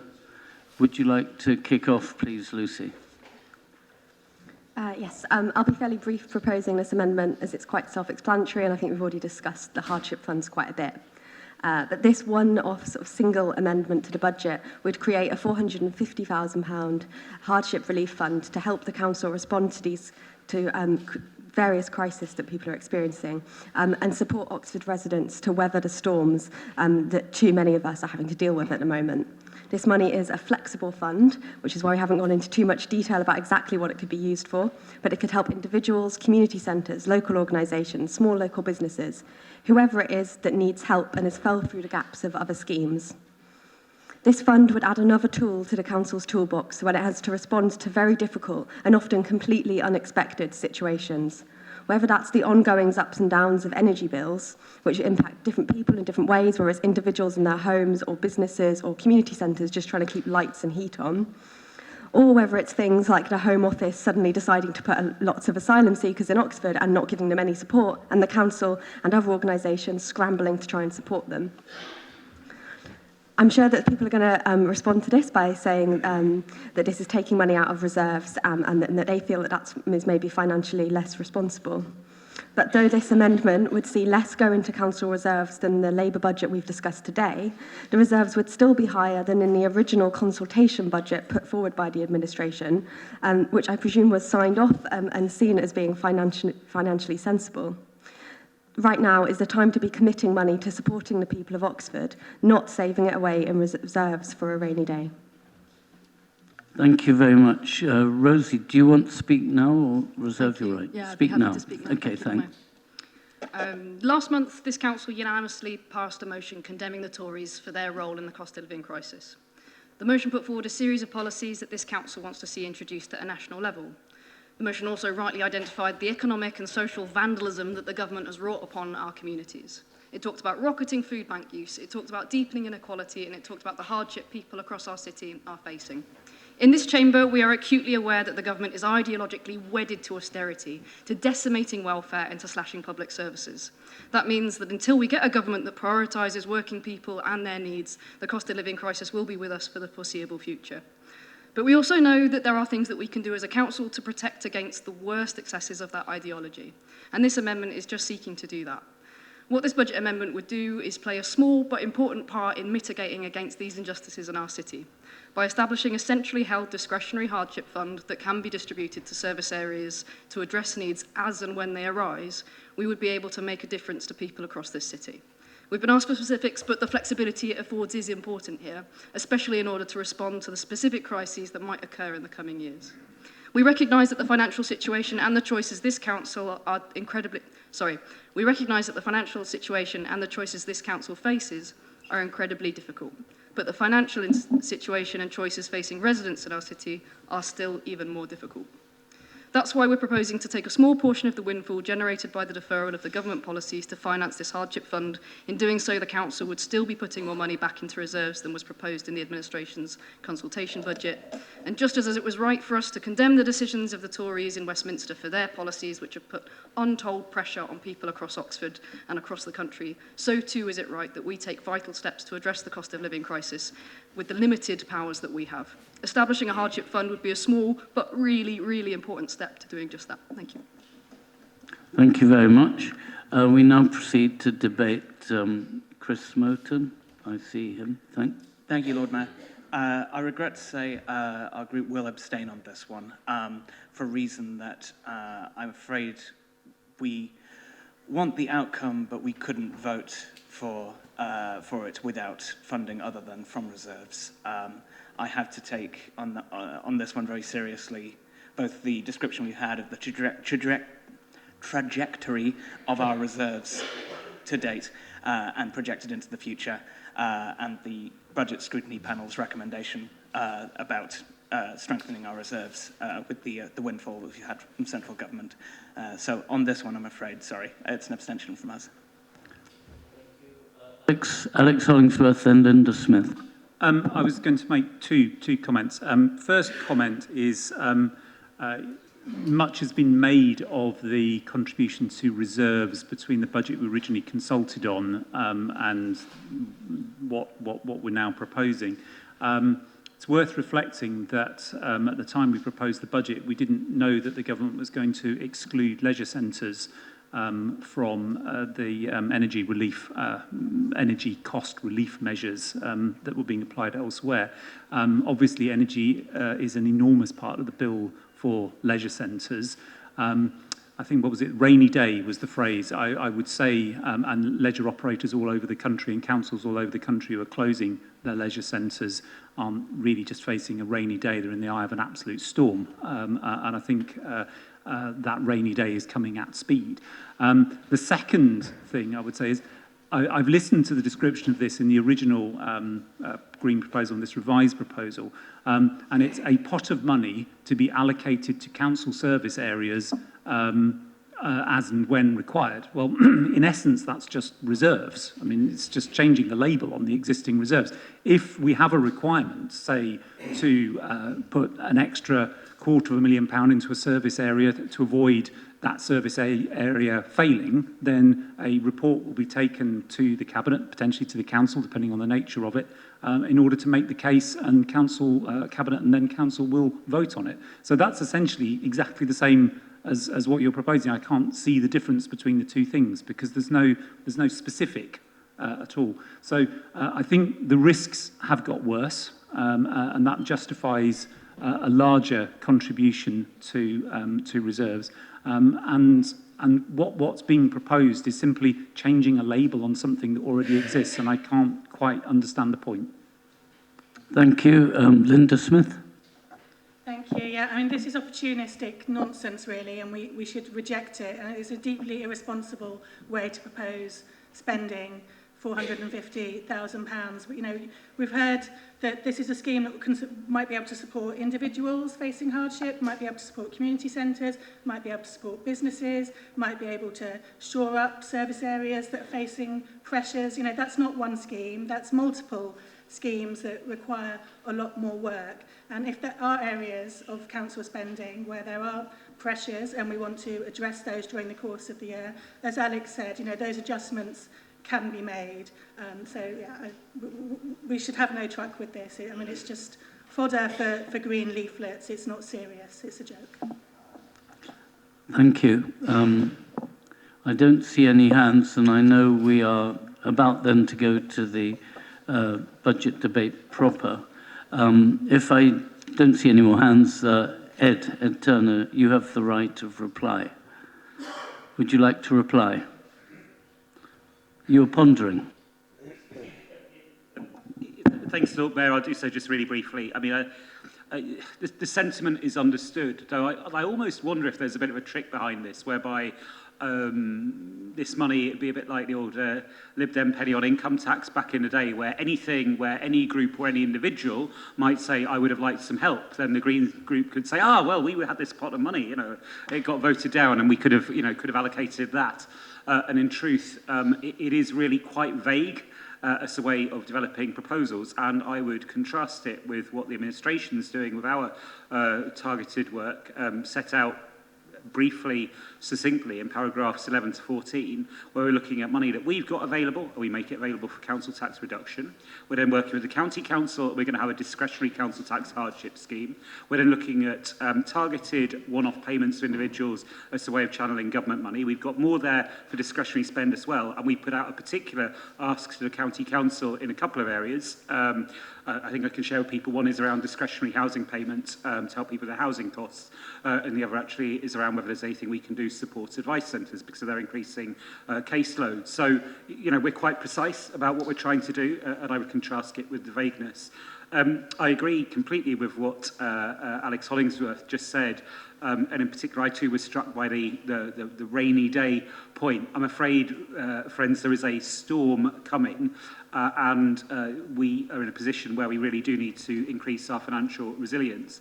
One sort of slight nicety I would differ with Alex on is that we talk about a larger contribution to reserves, but of course we're also taking from reserves this year. In practice, what we've done is reduce somewhat our drawdown on reserves because of the COVID pandemic. So the situation is already, to be honest, given the scale of our reliance on income from our companies and elsewhere, a little bit more precarious than I think any of us would like. And that's why, you know, with regret, I don't think we should be eroding it further. Thank you very much. Now, Lucy, you have the right to reply. Great, and thank you everyone for contributions on that and what was slightly more robust than the last debate on our full budget. I'm going to deal with the easy one first from Chris. This isn't taking money directly from reserves. This is taking money that came from the unexpected windfall from the deferral of government policy.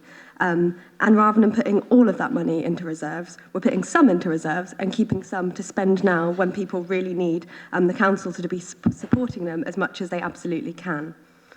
I'm then going to move on to the other things and our plethora of storm and rain metaphors that I unfortunately started. The whole point of this fund is that it is flexible. You might want to say vague, but we're going to say flexible. That's why we've simply made suggestions of what it could be used for.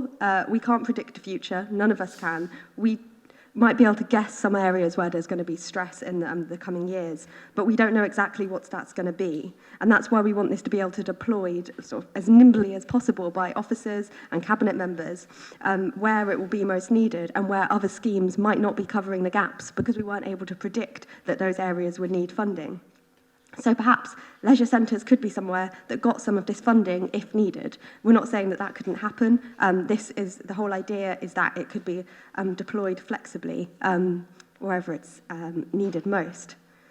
The point that this is basically the same as reserves then, I think this is more than reserves because this is money that's ready to go and which we're committing to use over the course of the financial plan. This is money that we're saying to people in Oxford, we will use this to support you and to help you in what is a really, really difficult time. We are in a time of crisis, as a cost of living crisis, a climate and nature crisis, financial crisis. We're still recovering from a COVID crisis. This substantial pot of funding would give the council flexible money that it can use to help those at the sharp end of these crises and whatever emergency or tricky situation comes next.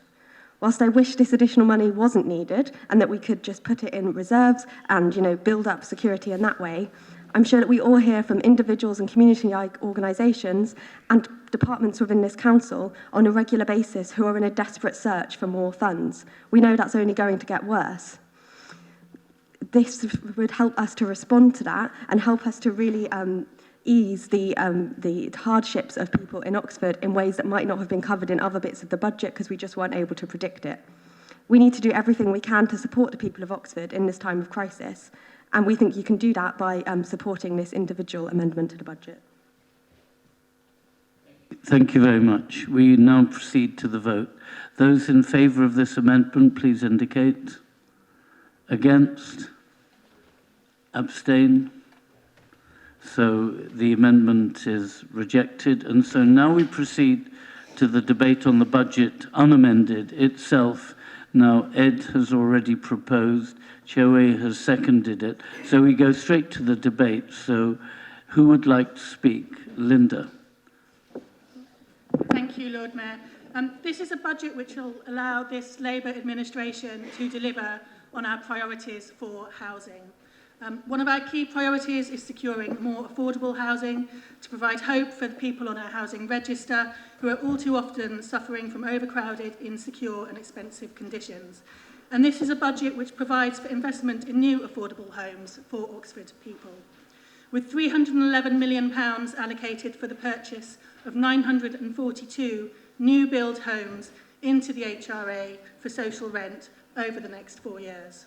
This includes investments in new homes built by our wholly owned housing company, OX Place, from which we expect the HRA to purchase a total of 1,114 new homes over the next decade. We also plan to work with partners to secure as much affordable housing within Oxford as possible. In Blackbird Leys, we're working with Catalyst, now Peabody, and our budget includes £20 million worth of funding to support the Blackbird Leys regeneration project and bring forward not just much needed affordable homes, but also a new community centre, a revitalised shopping parade and better public space. The budget is also a budget which will allow us to continue improving the homes of our existing council homes with an ambitious programme of investment in our housing stock. We plan to spend £39 million on planned maintenance and refurbishments to our council homes, including window replacements, door replacements, electrical repairs, vital health and safety works, and a much-needed up-to-date stock condition survey, which will help attract further investment. We also propose to spend almost £10 million over the next 4 years on insulating properties and reducing their carbon emissions. This will help us towards our ambition of 95% of our homes having an energy performance certificate rating of C or above by 2030. Although how far we get towards that ambition will depend on how successful we are on attracting further investment. Tenants and residents at Southfield Park Flats in Temple Cowley will benefit from this council investing in extending the council's lease there. And residents in Wood Farm at Masons Road will be relieved to know this council is investing in remedial works to their building. Tenants all over Oxford will be benefiting from the extra £200,000 we're proposing to put into adapting homes to meet the needs identified by occupational therapists. We're also putting in an extra £400,000 in the short term to deal with the backlog of fencing repairs, which arose after heavy storms during the pandemic. Can you wind up now, Linda, please? The coming year will see a transformation of our landlord services as we step up to meet the requirements of the Social Housing Act and the high standards our tenants rightly demand from us as their landlord. And this budget includes significant capital and revenue funding to modernise our landlord services and integrate them further with the communities team. There's also lots of money in there to prevent homelessness as part of the new county-wide alliance on homelessness and to directly commission services here in the city. So this is a budget for affordable housing, to prevent homelessness and for improving council homes, and I commend it to all members of this chamber. Thank you very much.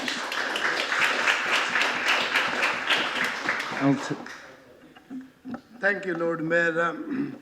I heard the proposers and other speakers for the Labour importance of this budget. If they look in this chamber, there is not a single public person sitting or came here to see the budget. There's no media here. And I can tell some of the Labour people, come to my ward meeting, I'll show you how many people are interested and coming to do and see. Your budget is a static budget. Every year, same thing, same, the repeating repetition. There's not much of interesting or interest left into the public to come and see every year you delivering something else. There's also been mention of the Lib Dem and Conservative government. And just to remind this Labour administration, look at your record when you were in power and your darling leaving a note saying there's no money left. And if you were in power, and I know you won't like this, and what happened to Iraq, what happened to Afghanistan, you would have made the mess of the not only country and the administration, you would have made the mess of the whole world. So this Labour is better not to in central government anymore. And as we see in the city, is keep again and again. You never changed much of your position, and that's why the people have lost interest in you. Thank you very much. Thank you. Chris. Thank you, Lord Mayor. This, I think, is a budget that defers difficult choices, and it stretches the council thinner than it has ever been before. Money is exceedingly tight, and consequently we see service reductions, but they pick around the edges, reducing collections from a few unused bins, and removing car park bottle banks that are in any case a relic of a previous era. One of the most significant reductions in spending, cuts to the communications team that my group's amendment sought to use to provide emergency hardship funding, was promptly reversed by the administration that could not bear to go even that far. Meanwhile, raking through the coals, we find line after line of eroded margin for error. We see salaries and maintenance budgets that were once funded through revenue moved into the capital column, where they are eligible for funding through borrowing. I don't question that it is financially proper to fund them in that way, but I note that in the last year's budget this was not done, indicating that at that time they represented invisible room for manoeuvre. This year they are in one sweep brought into sight and discarded. In a similar vein, this year, we budget assuming that every council role that becomes vacant will go unfilled for 30 days. That's a terrible circumstance if it can possibly be avoided. The team is short-handed for a full month and accumulated knowledge is lost. Previous to this budget, if a gap like that occurred, the people lost out while the Treasury got an unexpected windfall. Now that gap needs to happen every time or else we blow through our budget. This used to represent a little slack in the system, and now we operate at full stretch. In sum, this is a budget which leaves me wondering how many more rabbits can possibly come from the hat. With all the fiscal maneuvers worked to get here, can there possibly be any more fat to trim? We're going to have to pray for favourable variances, or for a changing government, and preferably both. Otherwise, we're going to be in a very, very difficult spot this time next year. Thank you. I don't see any more hands raised, so in that case, Alex. I'm happy to prolong the debate a little bit, just to, keep it going a bit. So we made 4 years. I wasn't going to until Councillor Altaf Khan's incisive assault on the Labour budget. I thought he ought to come out and defend it a bit, because he's right. The changes are not transformative in every single year. That's because things are going quite well, and the changes we make, therefore, are not enormous. What's interesting, of course, he's just enthusiastically put his hand, well, I assume it was enthusiastically, I wasn't really watching, but his hand went up for an amendment which over 4 years changed the budget by £500,000. No change at all on the HRA, as Linda's already said. So that terribly dull budget he doesn't like, his change to it that he enthusiastically supports amounts to about 1/10% if you add it all together, which seems to me to suggest that he thinks actually in his heart of hearts it's actually pretty good. And that's why he didn't want to change it in any significant way. What I would say is that there are themes which run through it. The 950 odd new council homes over the next 4 years, 1,300 over the next 10 years. The investment of nearly £7 million in the covered market, kind of jewel in the crown, as it were. The enormous amounts of money we're spending on preventing homelessness and addressing the crisis caused by all the various factors, but particularly the little experiment in Trussonomics in the autumn, which Ed has highlighted. So I think it's a budget that does a great many things, and it does them well, despite the challenging headwinds. I do note the new position in the Liberal Democrat group vis-à-vis national politics, and I've no doubt it will play out over the leaflets that we are to prefer a Conservative government now, according to Councillor Altaf Khan. But we will reflect on that in due course. But I commend the budget. It does many things. It does many things well. Sarge and then Hosnia. Thank you, Lord Mayor. I will be voting for this budget. There are many good things in there, and I will equally share my disappointment where I think it also falls short, where they could do well in other areas. Obviously, they are pledging 1.7 million to homeless organisation, East Oxford Community Centre, and I can see the new funding to Sport Leisure project in Wood Farm, Barton and Rose Hill. But recently, they also completed a Bullingdon Community Centre. But what I'm disappointed in not seeing anywhere, which my former ward, where it used to be a Regal Community Centre, Regal and Bullingdon was built on the same day, by the way. And they have built the Bullingdon, but the Regal has been forgotten.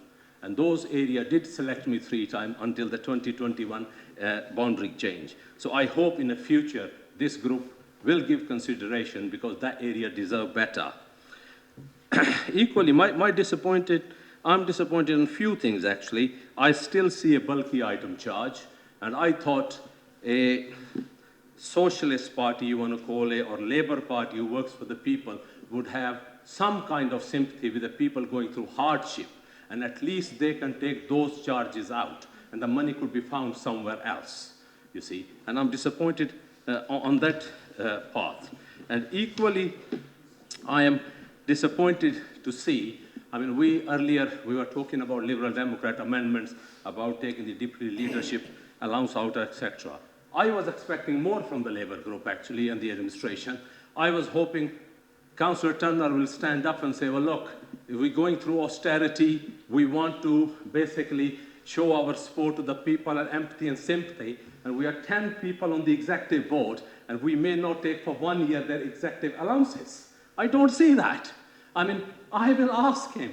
I mean, stand up and say, show his solidarity with the ordinary people. Say, look, we're going through hardship. We come When we knock at the door, we say, we're here to serve you. We're not here for the money. So let's show solidarity today with the public of Oxford and say, listen, guys, we will only work on the basic announce. We will give our incentive, whatever we take as the executive member, 10 people you are there, and that will help the poor people. And if he announces that, I'll announce I will not take a penny whole year. I will not even take my basic allowance. I will show my solidarity with the people of Oxford. Now, in his opening speech, I don't want to damp on his victory. He said he's still here, and I hope you still more, because I always believe, no matter how many differences I have with this man, he is the best man to keep the finances of the city. But while I disagree with him many things, because on his dampen his victory, I mean, I have never seen him going in. Sarge, you must wind up now. All right. Well, I know you're in full flow, but you must stop. Yeah.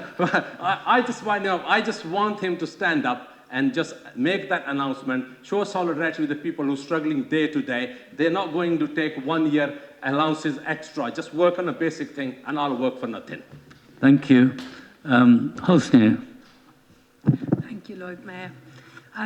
As many of you know, I chaired the Child Poverty Review Group last year, and what was really interesting about that group, which everyone contributed to, and it was brilliant, was that a lot of the people, national experts in this area, who came to talk to us about what can be done nationally and locally in each area to reduce child poverty, they commented on the fact that though we are not going as far as we could be because there are national constraints, but a lot of those schemes were already happening in Oxford under this administration. They specifically pointed out the money that we give and make sure that we support our advice centres, especially in regions like Barton and in Blackbird Leys. The advice centre in Blackbird Leys that I sit on is an absolute lifeline for people who are going through the awful cost of living crisis. The living wage, now, if we actually could manage all colleges, and a university pledged to pay the living wage, but obviously the colleges employ many, many more members of staff. And if they took our lead on that and just paid everyone the living wage rather than paying them in vouchers for extra food in their CAF, is it called these days? I don't know.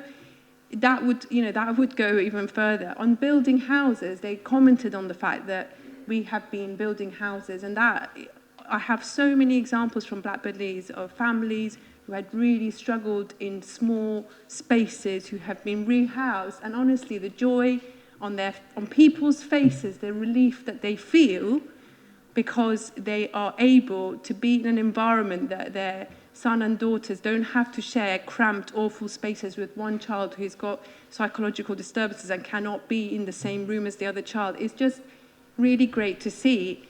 And the council tax reduction scheme. Clearly I hope that a national Labour government would actually make sure that this applies across the board, so it's not something that particular councils do and others don't. But families, when they talk about the anxiety of making ends meet day to day and saying that going to the advice centre, realising that they're entitled to the council tax reduction scheme and at least it's one less thing and they can sleep better at night, I really think that is, makes our job and what we do really worthwhile. And I just want to end by saying, Councillor Altaf, please do encourage everyone of your residents and other people to come and be more engaged with the council.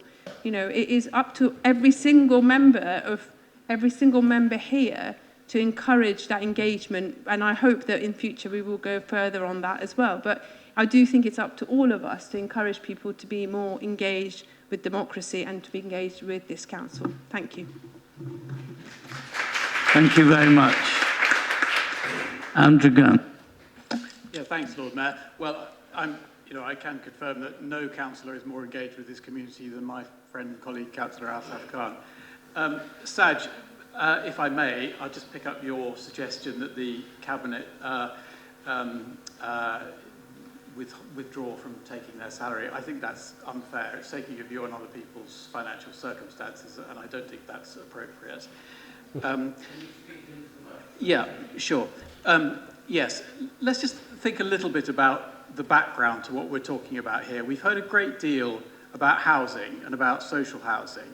But I don't know whether other colleagues around the chamber have noticed, as I have, that all the references have been to social housing that is going to be built in the next 3 years, 5 years, 10 years. Did members read the recent report, was reported nationally and in the local paper, that the number, the actual total raw number of social housing units in Oxford has actually gone down in the last 10 years. That is the record of this administration, and we're probably going to be told that's all due to the Thatcherite right of buy, which of course Labour governments could have repealed but didn't. But it's not just because of that, it's because quite a large number of those homes were demolished. And again, we'll probably be told that was outside the council's control, but it's not just because of that. Social housing units were demolished when the Westgate Centre was built. I don't know whether the new Labour councillors were told that by their senior colleagues. That is the record of your administration. And I was on the planning committee at the time when we were told that the intention was that those units would be re-provided. For example, at Oxpens, couldn't be a binding planning condition. Of course, it was a different scheme, but no sign of that happening. That is the actual record.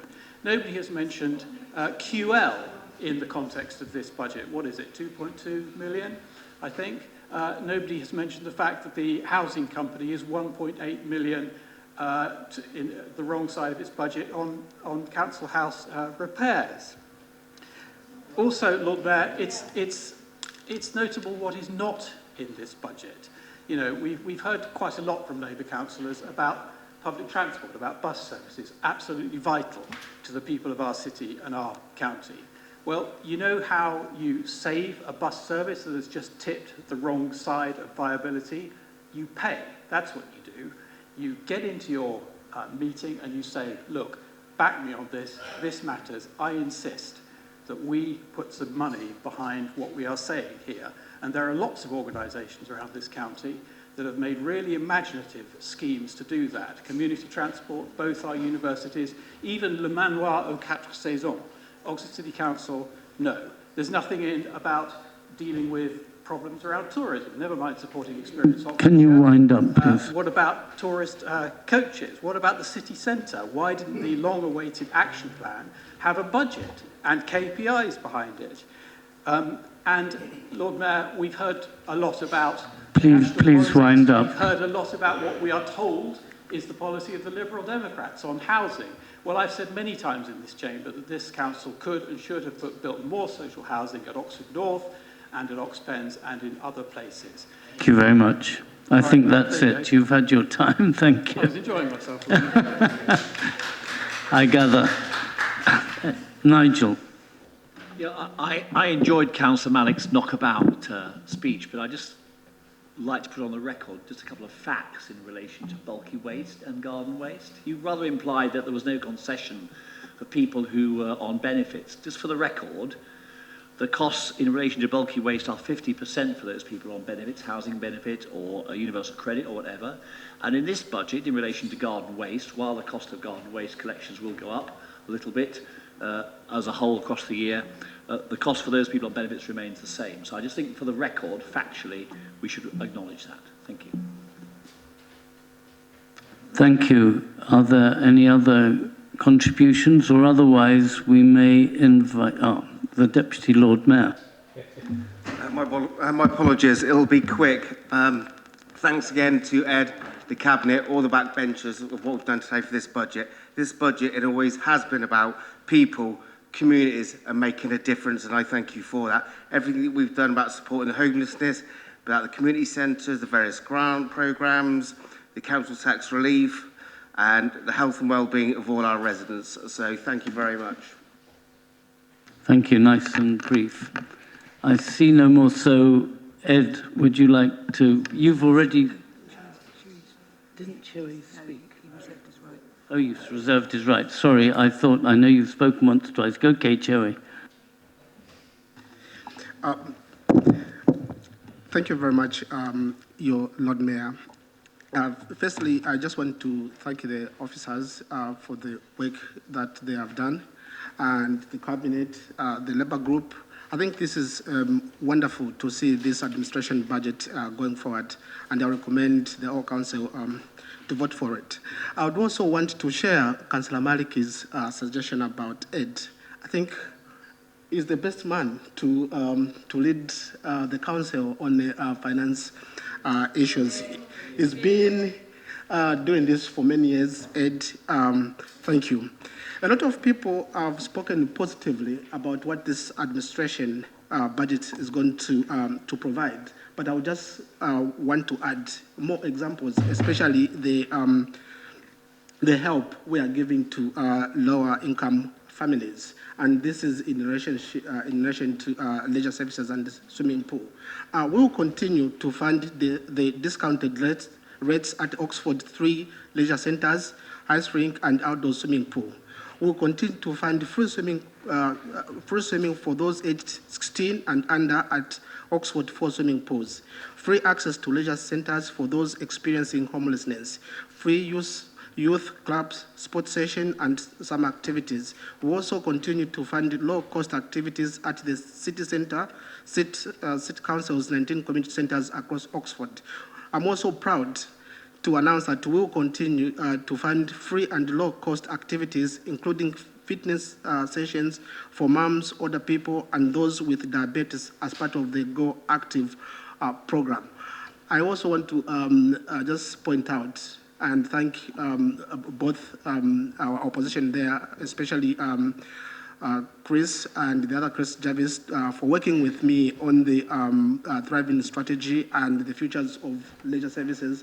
We acknowledge that this is an important work of the council, and we are going to continue providing those services, especially that the government has made the U-turn to withdraw the support grant for the leisure services and swimming pools. Thank you very much. I would recommend the council to vote for this budget. Thank you. Thank you very much. Sorry, I forgot. I know you have spoken before. Ed. Yeah, thanks very much, Lord Mayor. There are a number of comments raised there. I'll try and address a few of them. So, thanks to Saj, I think, and to Cheve for sure for the kind comments. I mean, look, in terms of the council's budget, it really is a team effort. I think it's a team effort, if we're honest, amongst councillors. And councillors, although sometimes we accentuate the disagreement at this occasion, I think councillors across the piece, but of course particularly councillors on the administration side, work really well together, and also our officers. And you know what I said in my first reflections about the fact our officers aren't political, I think they line up really with our values. I'd be surprised actually if our kind of key officers that we work with on this sort of thing didn't actually feel motivated by many of the things that motivate us as councillors as well. And we try and make a difference, you know, and ultimately I've been lucky enough to serve as a councillor for a bit over 20 years. There's an awful lot of time which many of us, many in this chamber have given, everyone's giving to this service. And you want to see a difference being made. And I think Hosnia put it really, really well when she reflected on how people look when they take on a new council home. It's that sort of thing. It's that sort of moment when you think, yes, we've actually made a difference. This wouldn't necessarily be here if we hadn't voted for it in a budget, or indeed, you know, even a planning committee, that sort of thing. So, you know, we do want to make a difference, and it's a team effort. A couple of specific points. Councillor Altaf Khan alluded to the empty public gallery. I had a quick look. There are 7 people watching the YouTube feed, living life on the edge, and then concluded from that people have lost interest in us. I mean, I remain quite a boring person, but you know, 30-odd Labour councillors suggests the appetite for the electorate in us is not diminished. And I'll save unkind comments about other political parties for now. Councillor Smoten referred to a number of our savings proposals, didn't like them, thought we should have gone further in reducing communications. On the turnover saving point specifically, what we're simply, I think, trying to do is capture a realistic assessment of likely staff turnover and our likely costs, so that then we can plan our budget effectively. Nothing more than that. Sadja asked about the Regal Community Centre. Quite true, no comprehensive plans there, but of course all of our community centres potentially benefit from our funding for planned maintenance. We also got a new condition survey going on as well. So we will try and meet the needs of all of our community centres. There are a number of comments, Linda talking particularly about housing, Mark talking about the spirit behind the budget, Cheve talking about leisure, which brought together really well what I think the budget is trying to do. I know there's been confected disagreement tonight. I know we've talked about the multi-purpose funds that some members have been trying to create. You have 10 seconds now. Absolutely.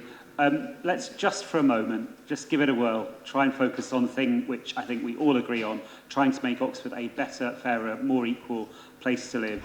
And I think we can make some steps in that direction by agreeing this budget. I'd like us to support it. Thank you very much. Now, I think, you know, this is actually a named vote. So is it you, Alice? You're going to take us through.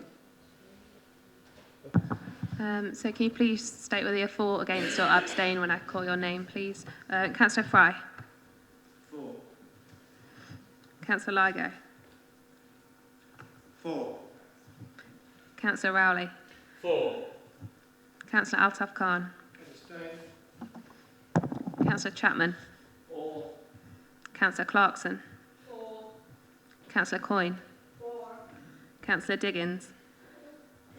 Councillor Jafari Marbini. Councillor Dunn. Councillor Fairweather. Councillor Gant. Councillor Goddard. Councillor Hall. Councillor Hollingsworth. Councillor Humberston. Councillor Hunt. Councillor Jarvis. Councillor Kerr. Councillor Landon. Oh, no, he's not here. Councillor Malik. For. Councillor Morris. Councillor Muddyman. Councillor Mundy. Councillor Monkonge. Councillor Pegg. Councillor Railton. Councillor Raw. Councillor Raymond. Councillor Sanderson. Councillor Smith. Councillor Smoten. Councillor Thomas. Councillor Turner. Councillor Upton. Councillor Waite. Councillor Walcott.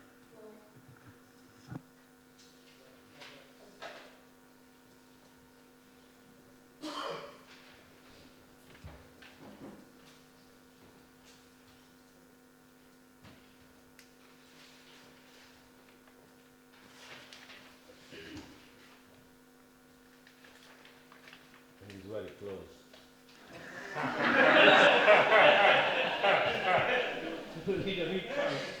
That's carried with 24 for and 12 abstentions. Thank you very much. Well done.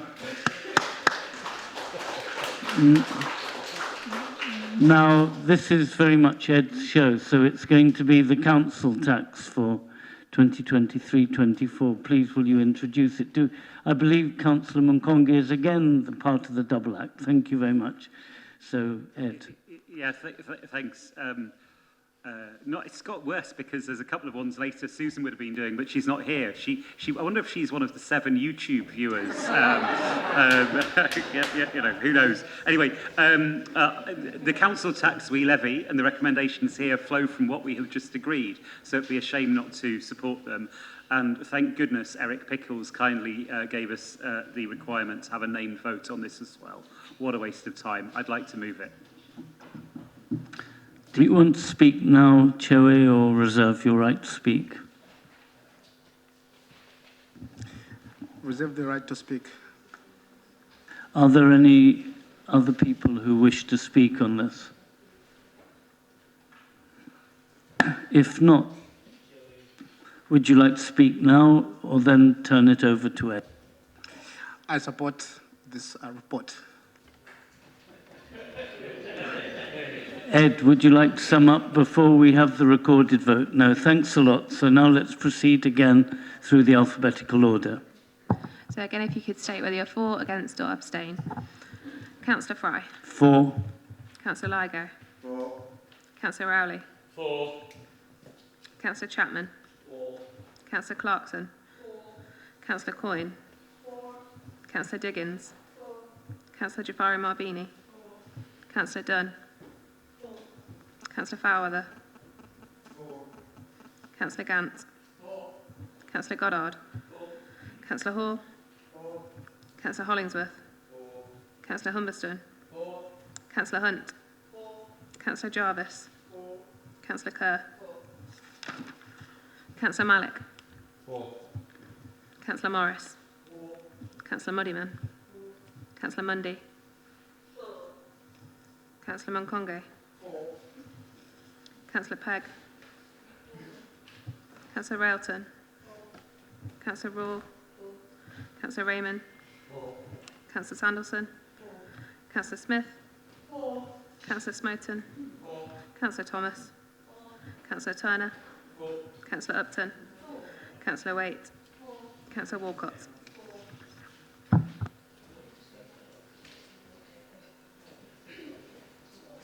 Altaf Khan, you... Yeah, is that my vote not required?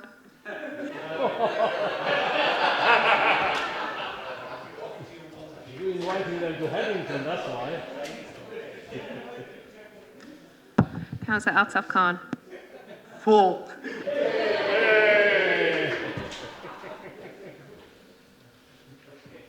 Thank you very much. So now, again, we have Ed on Treasury Management Strategy. Do we have a seconder? Is it Councillor Monkonge? And please note there's a minor typo in recommendation 2, which should say 23-24, not 23-23, in case you were puzzled. Okay, over to you, Ed. Thanks very much, Lord Mayor. So this sets out the Treasury Management Strategy for the forthcoming year. Again, it flows into the budget that we've just agreed. There are a few changes in here, a lot of which are to do with the interface with our companies and so on. A couple of things which I'd also want to draw attention to. We've long had an ethical investment policy in relation to direct investments, but also we, for the first time, introducing an environmental, social and governance policy, which is Appendix 3 if anyone wants to have a look at it.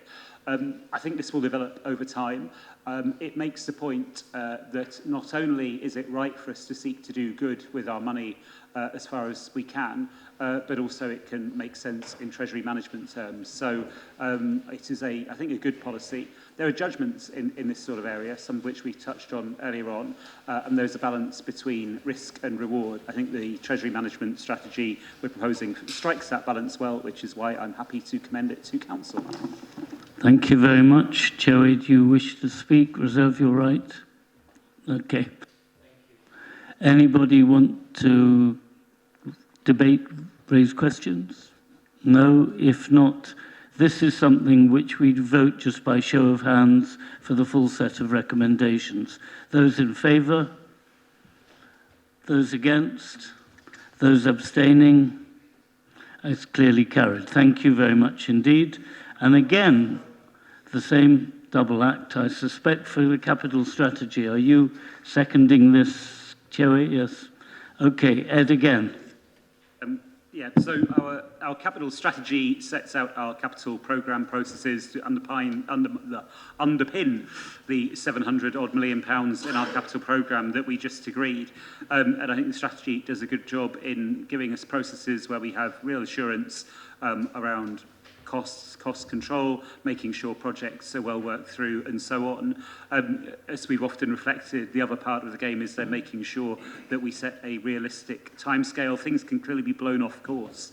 I think that is more likely because of the high level of inflation, meaning that sometimes you need to go back and reappraise projects. Sometimes something which you would have gone for at a particular cost, when you add 10% onto that cost, you wouldn't necessarily pursue in the same way. So, of course, there can be delays, but we need to try to minimise those. I think the capital strategy will do a good job for us. We will clearly need to continue to monitor capital expenditure in relation to our companies, of course, loans to our companies. We talked about that also in relation to costs of building works and materials. Notwithstanding the need for constant review, I commend it to Council. Thank you very much. Joey, do you want to say anything? Anyone else want to make a comment? I assume, Ed, you do not need to sum up. So again, by a show of hands, those in favour? Against?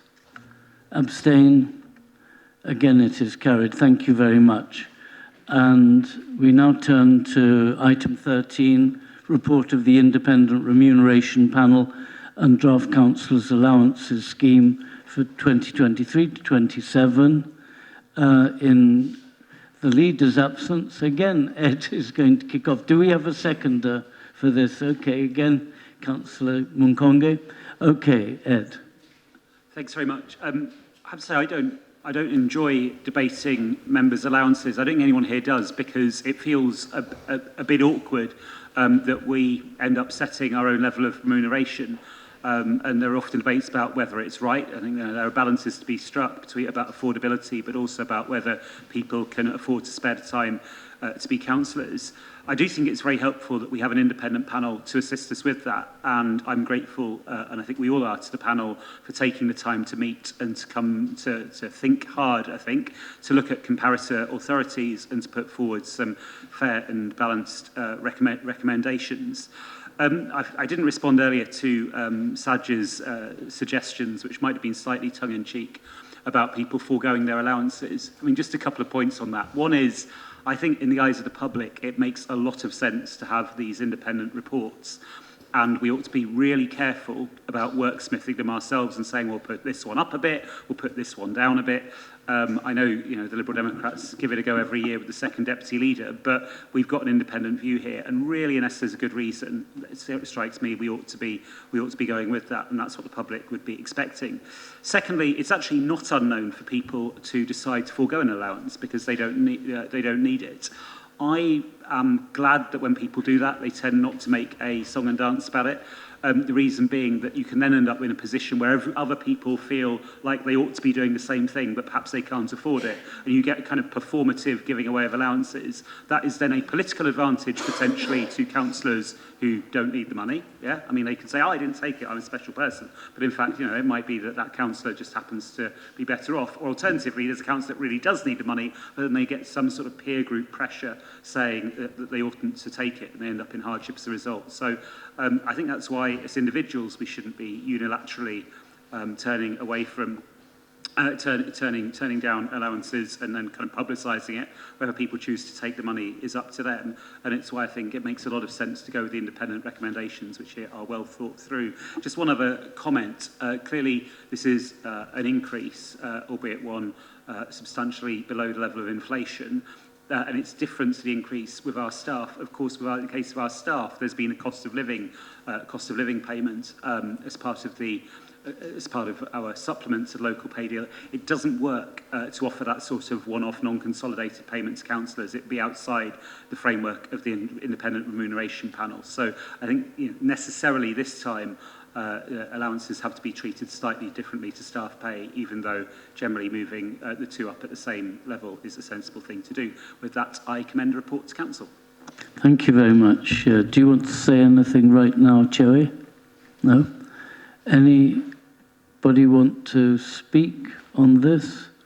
Or we're going at wonderful speed. May we, if there are no other comments, would you like to sum up, Ed? It was a great speech in the debate just now, wasn't it? No, nothing at all to add, Lord Mayor. No. Thank you very much. So again, we'll take a vote. Those in favour? I think it's unanimous. So thank you all very much. We've gone much quicker than I think many budget meetings do. We have also avoided, sorry, I'm going to be told something else. We've avoided the need to have a contingency meeting on the 27th, so many congratulations. So our next full council meeting is still the one in the diary on the 20th of March. So I don't think there are any items which are confidential or anything. So I thank you all very much indeed.